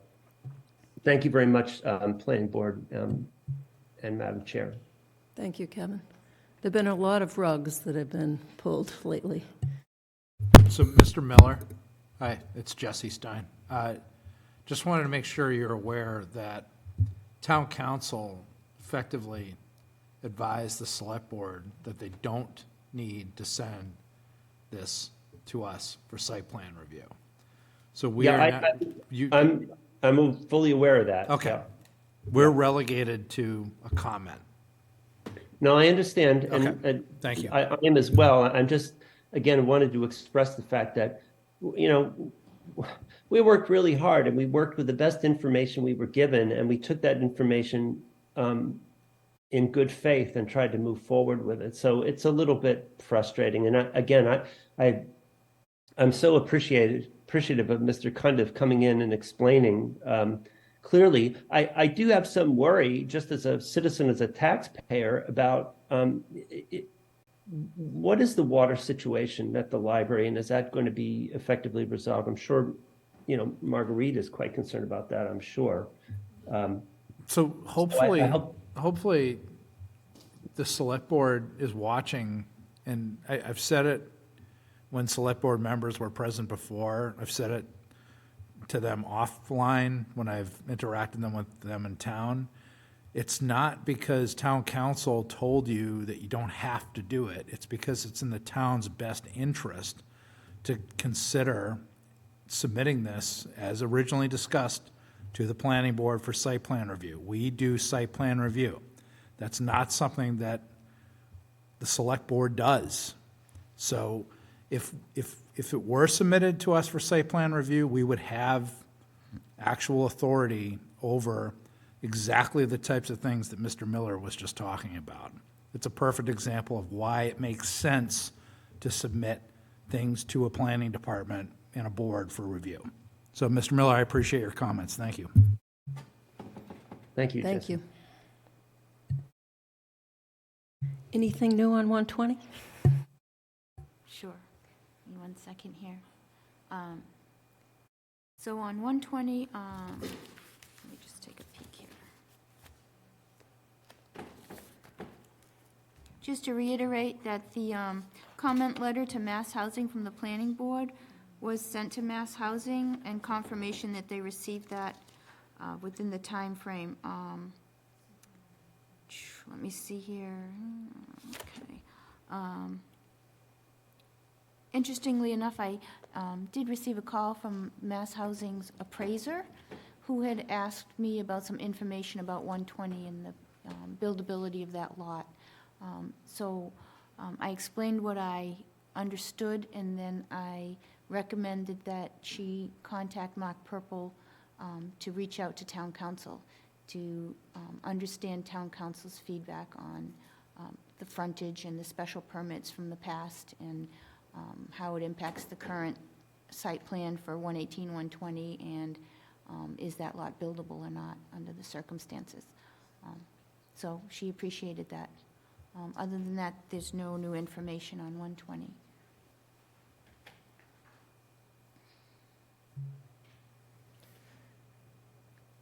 Marty? Okay, I'm sorry, but I'm having just a mental moment. Did we formally submit a request to town council? Oh, I meant to send you those emails. It was an email request, which is how we formally submit them now. So I think I did bullet out like 4 or 5 questions, including frontage and where's the A&R handled, et cetera. And we did receive feedback in a paragraph or 2. I think it was, what I'll do is I'll retrieve those, and I will either send them to you or put them in the Dropbox. And I'll have them ready for next meeting, so to answer any questions on that. Anything else 120? 250. Okay. Legal opinions to planning board. So we did send our letter on 250. While you're getting ready, I'll just... Yes, that's good. We did submit the letter to 250 to Mass Housing based on the plans that we had at the time and based on the previous deadline for comment. And we have subsequently received amended plans and a deadline to comment on those plans of September 8th. We also received a presentation from Ferris Development, of I think it's like 4 or 5 slides that explains what has changed on the plans. So if you want, I could briefly go through those very quickly. So first I'll put the first sheet, or the second sheet, that kind of shows the overall layout of the revised 40B proposal site plan. And then I will also add, I had it here, hold on a second, I don't see it. This one, here we go. So, hold on, I'm just trying to get there. Share. Okay. So, if we scroll down, it's a little sensitive here. So they did an executive summary, and what they did here is they outlined 8 things that they updated on the plans. And they include removing the long and tall retaining wall along the east side of, along Parkerville Road. The building could be lowered. So essentially, they lowered the building by about 15 feet. And what that did is it allowed them to not have to have this retaining wall, less visual impact to the abutting neighborhood. There was a 12-unit garage building on the south side of the proposed apartment, and they removed that, and then they moved some of the parking down. Here it says that they dropped the elevation of the building by 15 feet, which also allowed the driveway to be at a lower grade, also reducing the height of those retaining walls that are interior to the property. Not having a lot of fill brought in, they had proposed 53,000 cubic yards of fill to put the building on, and the site itself, wherever needed, they've reduced that based on the new plan down to only 20 to 25,000 cubic feet, which is a better balance for a site plan. Again, here they shifted 8 parking spaces to one side to be further away from the property line, and again, the elimination of the 12-unit garage on the back. So if I go through these, you can see on the plan, see what I'm looking at here. So this rectangle here represents the proposed building, okay? And there was a large retaining wall proposed along the side here somewhere. So they removed that. Then the retaining wall's right here along the driveway entrance. Those will be shallower if not even needed. And then there was a building back here for 12 parking spaces. They removed that. And then these parking spaces right here, they shifted. There were 8 spaces here that they moved. And again, this just moved them away from, like they moved them further south. I think that's what happened. I'd have to look at the other plan. I think they were further to the, where are we here? Yeah, I'm guessing they were further north here, closer to the property line. I can't tell on the plan here. Where are we? Karina, in Yeah? the prior plan, they were actually on the other side of the building. Oh, they were over here. Yes. Okay, thank you for pointing that out. I can't always remember it. Oh, yeah, it's hard to see because there's so Yeah, much. there's a lot of going on here. So they moved them from this side of the building to the back of the building, okay? And then generally, they dropped the elevation of this building by 15 feet here, okay? So let me move on to the next slide. Yeah, so you have a slab or a foundation, right? And then you build your stories on top. They sunk it down. So instead of filling the land and building the building on top of it, they regraded it and dropped the building, so less fill, So the height of the building's still 4 stories. but lower. It starts 15. But it's not on top of 20 feet of fill, Ground which level is- was yeah. what they had proposed. Yeah. Yeah. Hold on. Can't find my mouse here. Okay. Here again, they're pointing out that the 193-foot-long, 12 to 18-foot-high retaining wall was removed from the plan because now they're not building up the ground anymore, and they had to have retaining walls to hold soil. And then also the building, here's that, a zoom in of the 12 garage units that they also removed from the plan. Okay?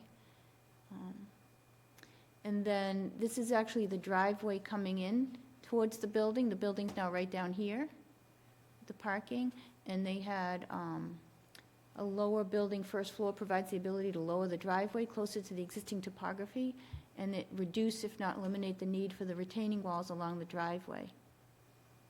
Less fill requirement, because everything's dropped down lower now. They're not building up the site anymore as much as they were, based on this presentation. And then they talked about additional mitigation steps to be taken to support the neighborhood with more landscape screening in these various aspects right here. And they are proposing these giant green giant trees, arborvitaes, and then down here they discuss, they understand that Southborough finds native species important, so that still has to be probably worked out. And then here are the 8 spaces that were moved to the back of the building. And that's it. Those were the changes as Ferris has outlined them. I haven't gone through the plan myself, piece by piece, but hopefully that's close to what they did on the plan. Any additional comments, Mr. Stein? So I'm trying to pinpoint, looking at it from the perspective of the August 17th letter that this department generated with our comments. If we were to revise it based on these changes, I'm thinking along the lines of what, I guess you would look at number 10. Because, isn't that's sort of the point of this agenda item, is it not, for us to amend our comments for resubmission?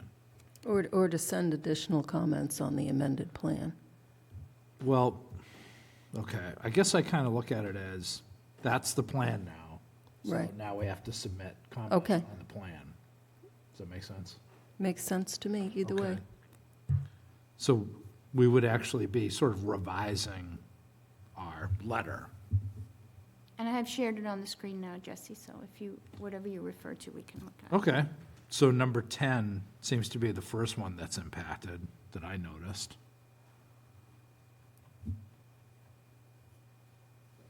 So we would change 20 feet of fill to what?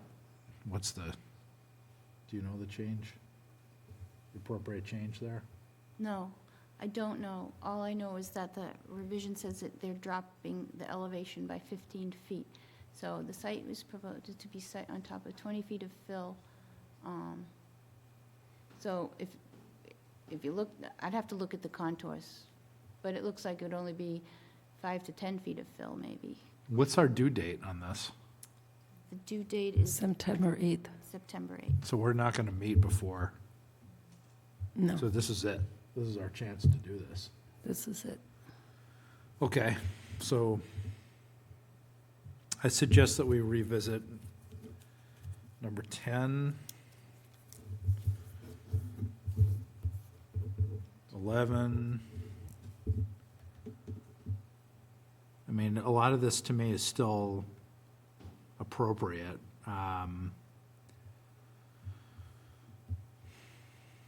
Number 13, in my opinion, still applies. I didn't see that it was straight natives in the revision. Maybe I misunderstood. So that can stay. 14 would stay. I didn't see any changes to lighting, so 15 would stay. Did they install elevators in the revised plan? So Not that according to stays.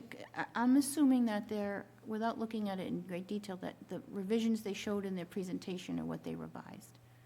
And I didn't see anything about electric vehicles. So as far as any changes to our letter, just one more spin here. Let's go back to the top.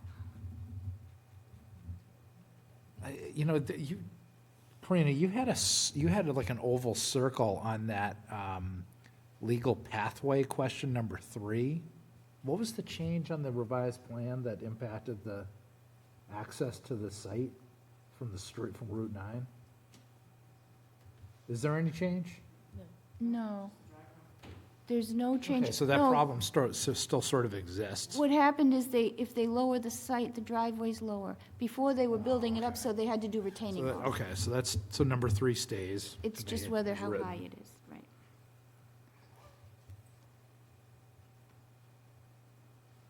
Okay, so unless I'm missing something, it's just number 10 and 11 that we would be looking to revise. So let me see. And I didn't see anything else that warranted, personally, any additional comments, but leave it to the board. It would be really helpful if we knew what the amount of fill is that they're going to use. Or maybe we just take out the 20, because it's still a 4-story building, which is still, something we would have concern over. So we could maybe even just change the wording. I don't want to take up too much time, though, because the other members are going to have stuff to say, so we'll come back to that. So far, 10 and 11 should be addressed. Yeah, I actually agree. 10, I think you could just eliminate the first sentence and just say building height should be no more than 3 stories. And I think we use their new height, which is they went from 353 to 338. Still quite tall. So we could maybe use their new footage. And then on 11, I think a public demonstration still should be staged. We just don't need to say of the proposed building on top of the proposed 25 feet of fill. I think it's just taking that specificity out of that sentence. And then otherwise, I think everything would still be maintained, unless, of course, the neighbors have something else that we would incorporate. That's all for me. Mr. Maria? I agree. I just wanted to ask about 12, because aren't they proposing some screening with this modification? So maybe we just have to tweak that sentence.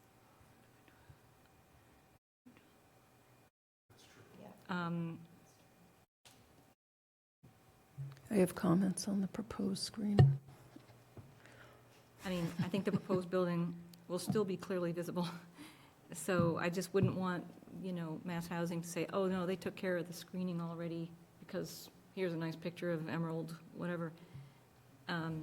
So maybe somehow strengthen that sentence to say it's still a 4-story. I mean, even with the proposed screening, it's still a very large building. And I don't know how that sentence could read, but I think it might apply.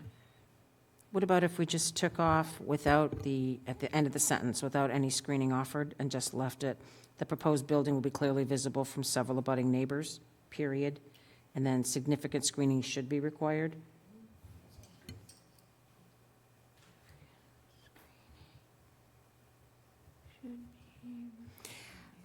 Just one question. Karina, can you pull back up, if you don't mind, from the presentation that you brought up, the 8 parking spots and the changing of the spots?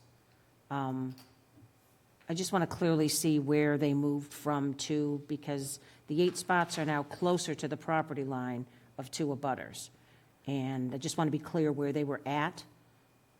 Yeah, I'm going to call up the other plan. Sorry. That's okay, I just have to find it.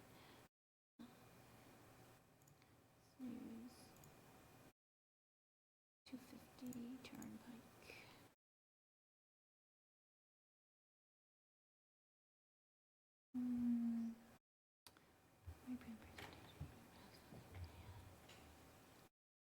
I'm just trying to see on my screen, it's hard to see that. Email name, email. Let me see.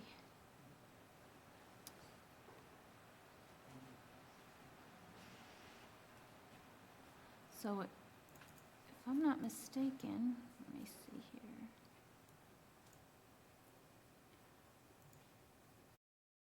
Sorry, Karina, I don't mean to cause a problem, but I figured just as I was speaking to it, that if, No, I'm trying to see. Mimi, can I see your plan for a second? I just want to find them. Because I think I think the preliminary plan that they provided had them over there already. Hold on. I believe it was in the PowerPoint that they gave, as you went through the PowerPoint? The new PowerPoint or the prior PowerPoint? The one that you, just prior to Just putting did? this on the screen that you just did, I believed it was on there. It was slide number 3. Okay, thank you. Yep, here we go. 1, 2, 3.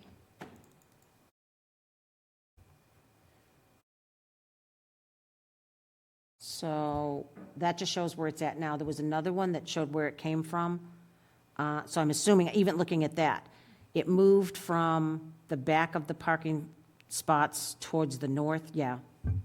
I thought there was something that showed it was in there along the retaining wall. See, I don't remember it If I being- may, I saw a view where it was completely opposite of where they're now proposing it. So it was on the other side of the building, Yep, to the far edge of the property line. that's what I thought. It was more to the north. Nope.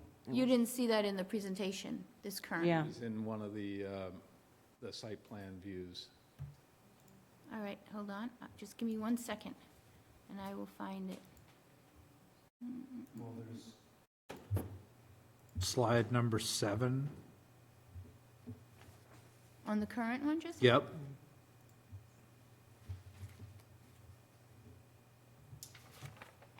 Proposing a small shift in backlot parking located near the south lot line. We updated the alternative plan to include a shift of some of the parking spaces in the rear slightly south to the east to add a small amount more buffer from the residents. So it was my impression that they just moved these spaces. I thought it was on the opposite side of the building. I don't see Okay. that, though. I mean, I know the, All right. let me see I if know can that you find it, too. mentioned it. Sorry, I don't mean to tie things up longer, but I'm always worried. Definitely, it's not clear to me. Yeah, I'm Yeah, worried it's when I not see clear. 8 spaces, 8 additional spaces, and we're talking about buffers closer to 2 abutting properties. Well, I'm looking at a plan previously, a guide map from the site walk, and those 8 spaces were already here, In that spot. in that spot. And I Okay. think what they did is, they're saying they moved them, I'd have to look closer. Maybe I not here. misunderstood, Karina. Yeah, Slightly south. yeah, that's what it says. It says slightly south, spaces in the rear slightly south to the east to add a small amount of more buffer from the residents. I have the original plan that was. You found it? Yeah, I have it up. Okay. Let me share. Yeah, can you just share? You have to stop sharing. Oh, sorry.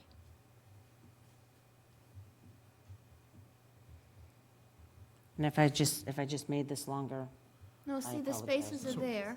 There's 8 spaces up here, there's also 8 it's, spaces. okay, I thought they took the 8 spaces from up top and moved them down.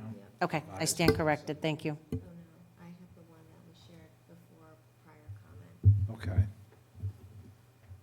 Okay, because this is what's in the Dropbox now. I have the June 6th, 2023 plans that were originally submitted to Mass Housing. Up. Right, and the new plans are dated. I stand corrected then, thank you. August 17th, 2023.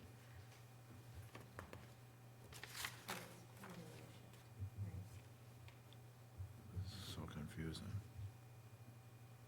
Is that the old plan? Yeah. See, they used to be centered on the back of the lot.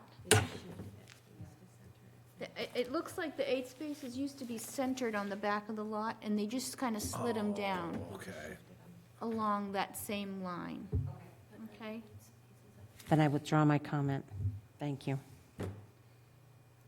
And, So there are 7 spaces, 17 spaces on the new plan.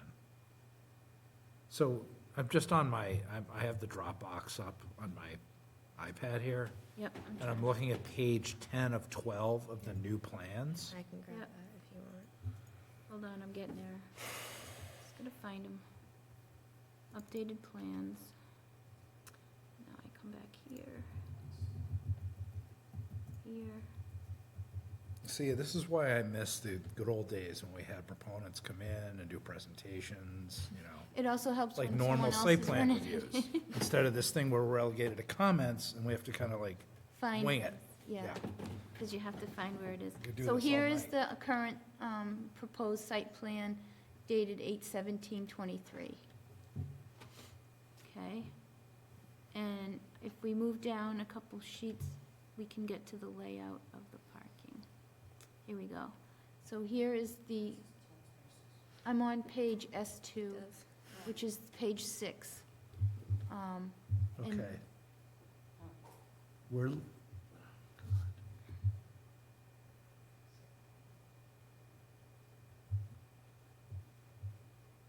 I'm looking for the page. Page number on this 6 thing. on the screen, and we're zoomed into the, That's what I have too. It looks like What- there's 6.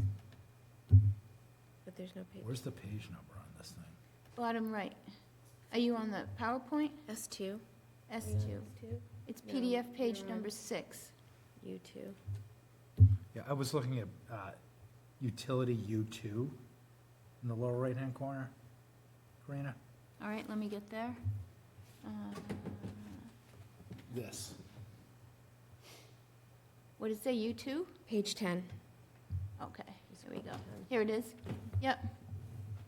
Okay. If you look on the right side of the building, Yep, the northeastern corner. here, it says 17 spaces, and it looks like they're delineated. Okay, Yep. So,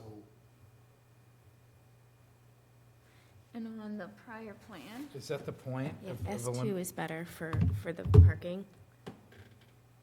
which one? yeah. S2? Yeah, S2 has a better Page 6. depiction, Yep, right here. Yeah, which isn't, so all they did was took these 8 spaces in the bottom left corner, Okay. and they slid them down further south. and marked them 10 spaces on this page. Yeah, and there's 10 there. However, the presentation All right, now I see. said 8. Yeah, there's a little discrepancy there. And if we look at the... Lisa, do you see this page? Yes. Okay. Does that clear up any questions you have about the parking? Yes. Okay. So all of those parking spaces remain, right, in the north side of the, west side of the building? And the north side, they eliminated 8 spaces that were originally in the June 6th plan from the north side. So those are gone. That's what I initially. Thought, yeah. Yeah, it's just hard to see on this plan. So this one, they have 19 and 17. On the new one. No, that's the, Oh, that's the S2, old. Somebody that's come the in old. and explain it. And now they have 19 and 17 still. So those are still the same. These spaces look like they stayed the same. It's these spaces that were centered over here more. They were kind of on this, okay. It's hard to look on, I like full-size hard copies, Yeah. so, okay. Anything else? So my comments are on the,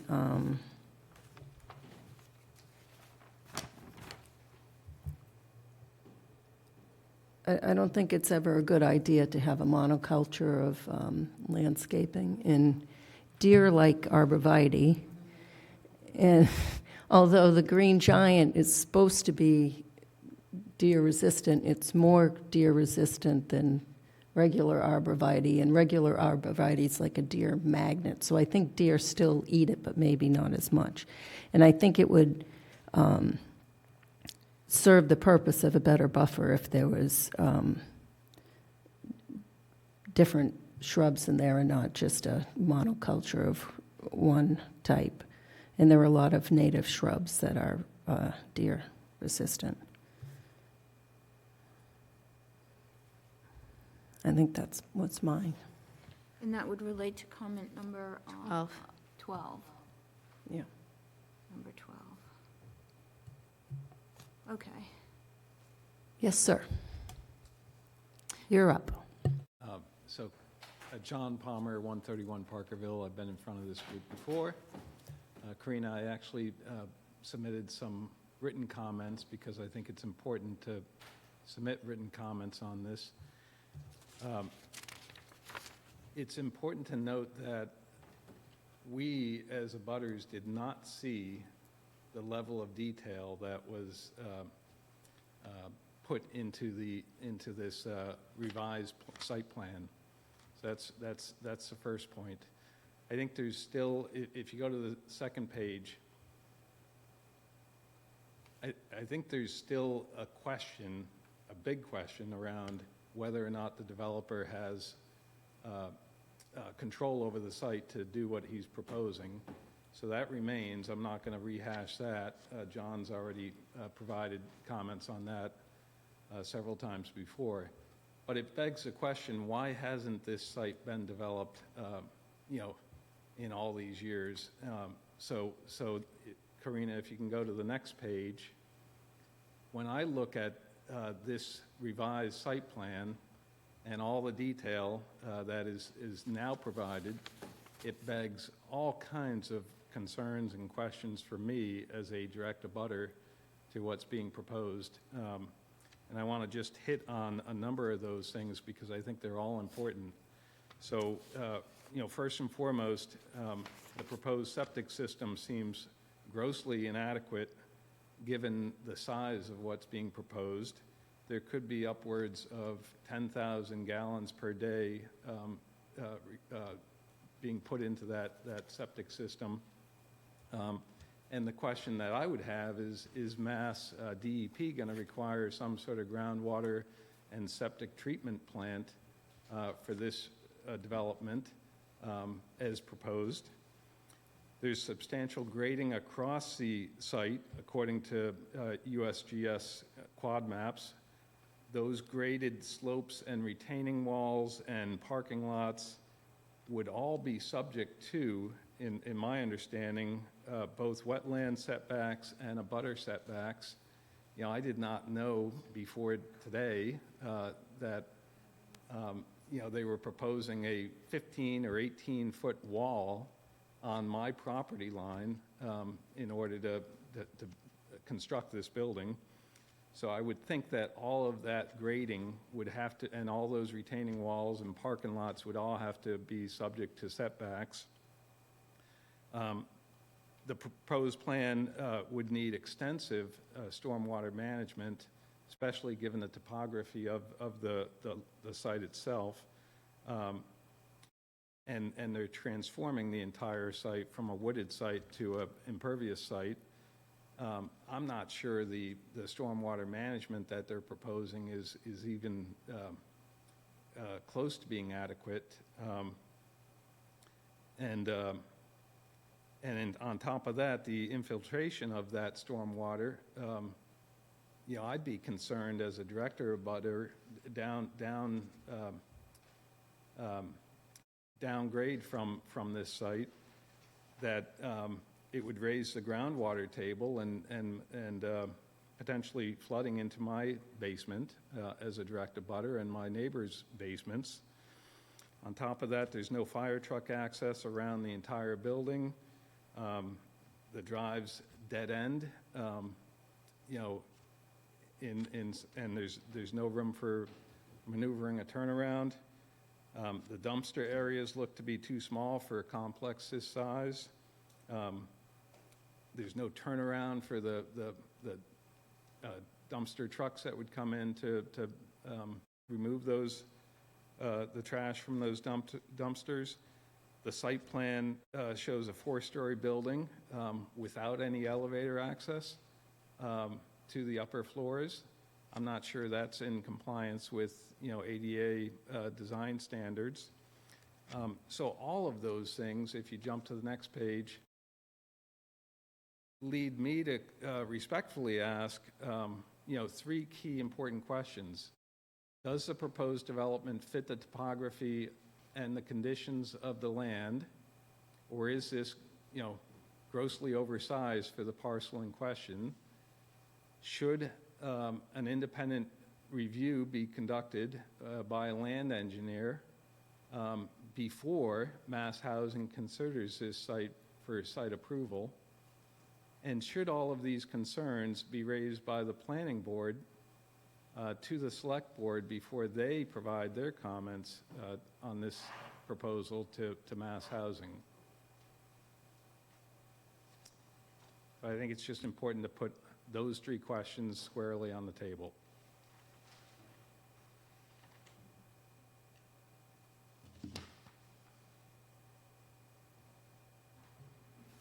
Thank you. So I think the septic issues will be handled through the Board of Health, and they're not, none of those are waived under 40B, so they have to comply with those. And they will have to go before Concom, and all state and federal wetlands protection, they're not waived from. They are waived from the local, which is the 20-foot no-touch, but the Concom usually tries to get them to comply with that. So the 20-foot setbacks for abutters can be waived by 40B? So there's a local wetlands bylaw that requires a 20-foot no-touch around all wetlands. So you can't do anything within 20 feet of the So that wetlands. can't be waived. So that can be waived because it's a local bylaw. The state, you can't do anything in the wetlands, and they don't require any buffer. I just think it's important to look at the totality of all these concerns and problems with development of this site before, this goes in front of mass housing for site approval. And I think it's that the town needs to get ahead of this and raise the totality of these concerns, to mass housing. Sir, are you aware that the zoning board of appeals is actually the permitting authority in town? Fully aware of that. Okay. But that comes next, from what I understand. Right. And We were going to submit our comments, but we're not the permitting authority. Yes, but these are germane issues to, what the planning board has jurisdiction over, no? So, as Mimi was saying, we don't have jurisdiction over our Conservation Commission-related stuff, nor Board of Health. We don't have jurisdiction, we do generally look at turnarounds, but on construction projects like this, the fire chief and police chief also review these things to address your public safety-related concerns. Stormwater management and regrading of the Normally, yes, land? right. I suppose it would be Conservation Commission for the stormwater stuff. So, we have somewhat limit, I feel like we've addressed the stuff that, we have the purview to address in our comments, but I'll leave it to the rest of the board. Ms. Houlihan? Thank you, Mr. Palmer. Appreciate this, and I appreciate the written notes. I would, I don't know if we saw the Conservation Commission note. Did they write a response? I missed it. Did they address some of these concerns in their response? Or I don't know if they did anything on the amended. Okay. One, I think it would behoove us to maybe share this presentation with them. I would also encourage you to do the same. But I do think we should probably, where the points on the septic and some of those things, I understand it's not necessarily in our purview, but it doesn't necessitate not including them. So, I think these are all valid. I think they should be incorporated, and I think we do carry weight as an elected board to kind of echo the citizens' points. So I would be comfortable looking at these 8 points and pulling all 8 in, and as long as we're in agreement with them, or we make, instead of, like the fire truck access is a big issue for me. I think a lot of those points. And then I'd also just, and I think I've said this to you all before, is that mass housing will approve it. It is really, that's what they do.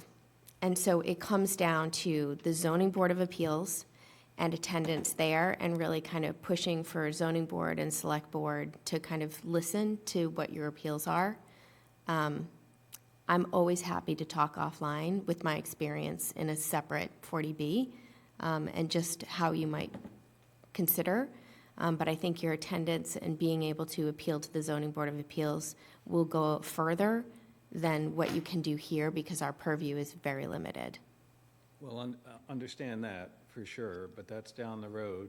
So again, this is my attempt to try to get this squarely on the table at this stage of the game, because I think these are all important issues that need to be looked at by the town. So is the select board meeting before the September 8th date? Select Board, I believe, is meeting September 5th. Okay. I would hope that this will be an agenda item on the select board meeting, because I would replicate this with the select board. From what I've seen, their, comments have been very, very narrow on this agenda, on this item. So, I agree with Ms. Houlihan. I have no problem with incorporating this into our submission, but the select board will carry a lot of weight. And they've taken a very different tack, I feel. So respectfully, what about the ask of having an independent engineer, land engineer, take a look at this, just given, all the things that jump right off of the page on this one? Is that something that you guys would advocate at this point in time? Advocate for at this point in time? Well, so the Mass Housing wants comments by September 8th. So I don't think that there's time. And usually it's not that deep a dive at this stage. It's just alerting Mass Housing that there are all these issues to keep in mind when you're looking at eligibility. But Ms. Houlihan was correct. This is kind of an administrative thing. They just usually approve everything and then they kind of regurgitate everything back to the town. You should look at all the comments that, were given to them. But when it gets to the ZBA process, they will have a independent consultant look at the plans. Well, then we'll be back in front of the ZBA. Thank you. And I agree with Ms. Houlihan that we should incorporate. So the elevator we already have in our letter, but the others we will add in. And we did write in our letter all the legal questions about all the previous permits and. Okay, except for elevator. Can I just, Mr. Palmer, can you send this, I think, is this in PowerPoint? Yeah, it's PowerPoint. I can copy and paste. It's a It's a PDF. PDF. Can you send it in PowerPoint? Or just that one slide, so it's an easier copy and paste? Yes. Thanks. Will you really? I was prepared to do it if you don't have the bandwidth. Did you quit your job, Barney? Can I ask one follow-up, Karina? Do we know in the packet that went originally to Mass Housing before the extension, did the police and fire or public safety offer any form of comment at all? Debbie and I had the same question on that. Not that I'm aware of, but I didn't see all the documentation. I Okay. just saw the select board's letter with the steward committee. What's the committee? There was a committee that attached their. Stewardship. Stewardship, I'm sorry, the stewardship. And that was 120. And that was 120, right. I don't believe the select board have prepared a comment letter yet because they knew the extended deadline. So they submitted on 120, but I think they waited because they knew the revision was coming. Although they did vote to send a letter on 250 at a public meeting. Okay. And- I have but not didn't seen do a it. copy of that letter. Okay, I just wasn't sure if it's at this point in the process that it would make sense to me that our public safety is commenting on what's kind of before us that we're all commenting on, but I'm not quite sure of what the process would be on that, if it's now or actually when it comes back to the town. I'd like just to add, because it's pointed out that it's potentially, there's not enough access, I think it would be a nice thing to bring it to the fire chief's attention Yeah. to see if he could write a letter with his opinion. Yes, sir. So one more thing, even the 8th point here around the, no elevator access, no elevators proposed in the site plan, whose responsibility is it to bring something like that forward? Well, that would be, at this point, you mean? At this point? I mean, it just seems like a gross admission Well, we put, that is in our letter. Oh, that is in your? Yes, yeah. And we were going to incorporate the other ones. I said not that one because it was, we already have it in the letter. So the architect is responsible for signing that. I've been involved in a little bit of this. So the architect or the engineer who does the development is responsible for signing off on the plans saying that they meet ADA. The building commissioner, in looking at the plans when he decides to issue a permit, also will look at that issue. So that's not a planning level thing, that's when that happens. I see. Thank you. And thank you for hearing me out. Thank you. Anyone else?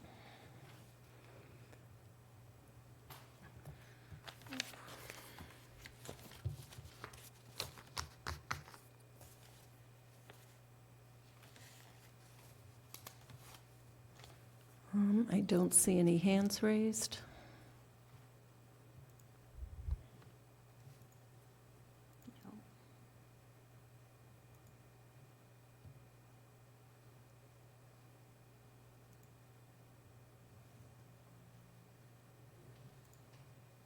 Marguerite, do you know if this is on the Select Board's agenda for the 5th? No, I don't. Okay.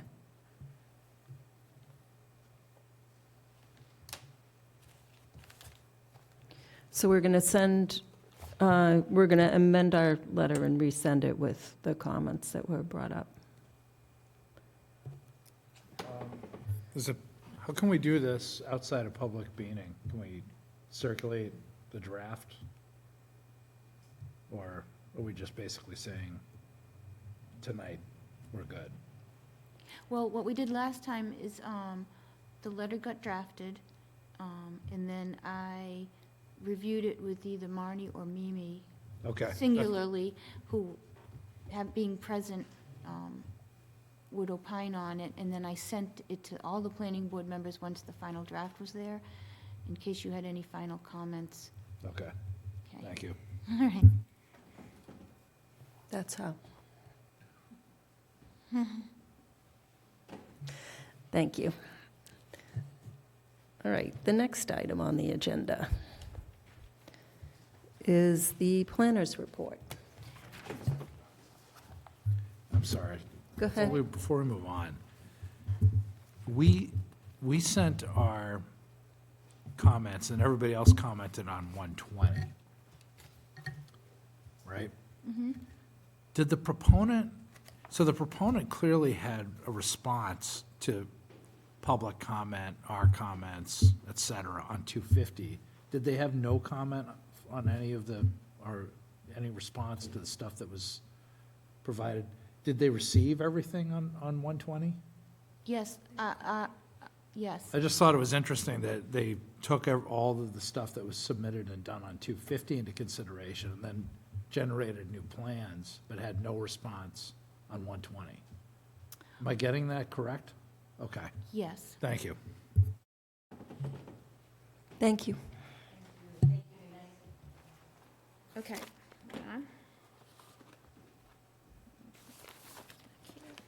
Planner's report.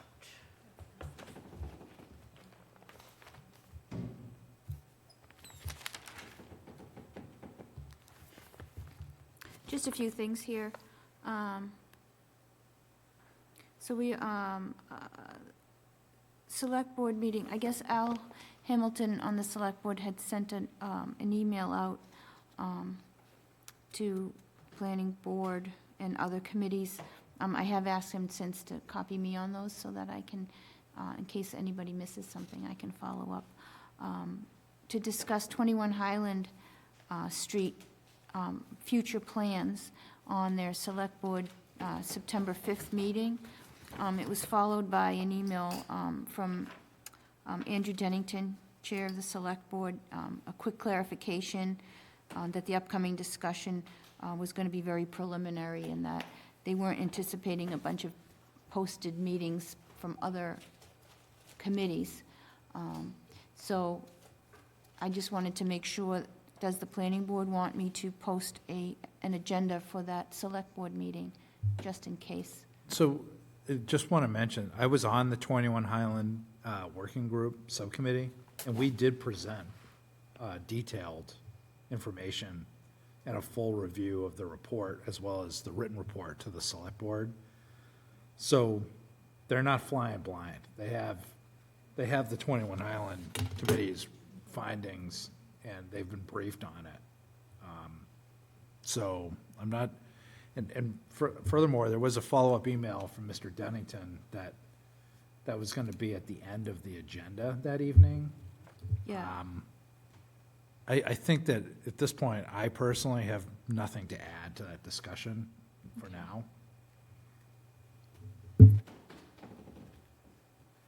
Yeah, I was just going to concur with Mr. Stein, it was during a tree meeting, joint hearing, where a very extensive review went, Bishatek, Mr. Bishatek? Bisakal, reviewed 21 Highlands, so that was a very in-depth discussion. So I would agree, I don't have anything to comment on. I wish I had a little more detail about what the discussion's going to be about, but the only thing I thought about on 21 Highland is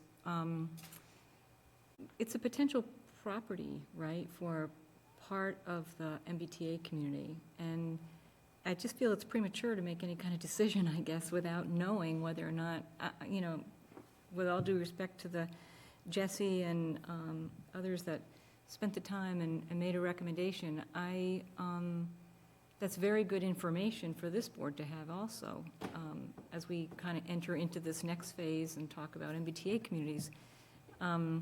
So my only ask would be, I hope that they don't make any decision on that property until we hear from the public on whether or not that's viable property as part of MBTA. Well, that was a big part of our presentation that evening. Yeah. So we agree with you. I have nothing further to add other than, the last email that was sent out saying that there's really no substantive conversation taking place. It's just, general for them. So I'm fine as well with not posting. Okay, I'm in agreement, and I won't be here, so. But I would ask the select board, if anyone's listening, that as this moves forward in discussion on 21 Highland, that you have a more inclusive conversation. This is one of the 2 properties in Southborough that's on the National Register of Historic Properties, and I noticed that the Historical Commission was not on this email that was sent out. There's significant, there's a park and open space in the front. The Open Space Commission wasn't included. The Recreation Commission and Southborough Youth and Family that have offices in that building, they weren't included. So I think although the working group did a great job and did a great presentation, there's still other entities that should comment on that. Okay, so no agenda for the planning board on September 5th at the select board.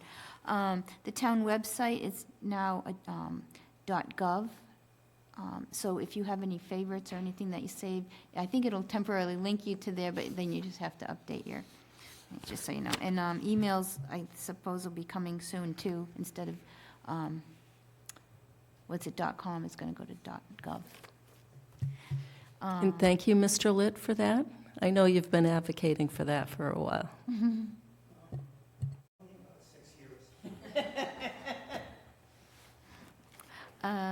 I forwarded you an email from Ryan Donovan, who is, has a survey out there for feedback and input on the Southborough Library building and in a construction aspect.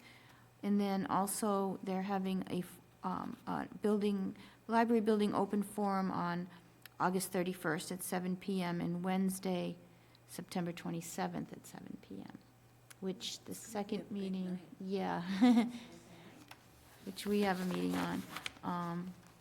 And there's a flyer out that represents that, and that's in that email, if anybody wants to see it. Sorry about that. And lastly, I think I have been in contact very preliminarily with Mass Audubon about the deed research database update. So as soon as I get back to them and see if, I think they're interested. So depending on what the scope is, I could be able to take the next step over the next couple months. But I'll keep you posted on that, and I mention that because that's ARPA funds that we'll be using. And I'm still trying to get to the zoning map. We've got one final step, it's on the horizon, and then it'll, we'll go through the process that the planning board accepts it and certifies it, and then goes to town clerk and then gets recorded. We're very close. It's just a matter of being able to look at all the borders to make sure they're where they're supposed to be. And that's all I have, and we have 2 sets of minutes. Mr. Stein. I make a motion that the planning board accept the July 24th minutes as written. Second? I have a motion and a second. Any discussion? Seeing none, all in favor, Latrell, yes? Stein, yes? Houlihan, yes. Demiria, yes. Brascio, yes. Like to make a motion that the planning board accept the August 14th meeting minutes as written. Second? I have a motion and a second. Any discussion? Seeing none, all in favor, Latrell, yes? Stein, yes? Houlihan, yes. Demiria, yes. Brascio, abstain. Oh, abstain. Hold on. I wrote a 5 there. Hold on. 4, yes. Lisa Brash, abstain. Okay.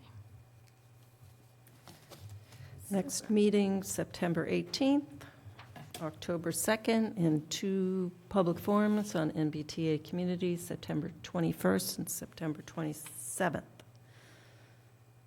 Yeah, we should add that on there. And just so you know, I left you a packet for the next meeting that includes the St. Mark's parking lot at St. Mark's Street, and then also 14 Main Street, a first floor change of use to medical offices, which requires a special permit in the downtown district. So that'll be a minor site plan and a special permit. I'm also anticipating 28 Turnpike, which is a change of use also on the first floor from retail to office space. It's currently tempting interiors or something like that, and so that'll be coming as a minor site plan too, I anticipate, for the 18th. Very good, thank you. Mr. Stein. I just feel like I have to comment on our chair and our town planner doing an excellent job, and the rest of the board as well. I think this is going very well. I would like to make a motion to adjourn. Second? I have a motion and a second. Any discussion? All in favor? Latrell, yes? Stein, yes? Houlihan, yes. Demiria, yes. Brascio, yes. Are you going to call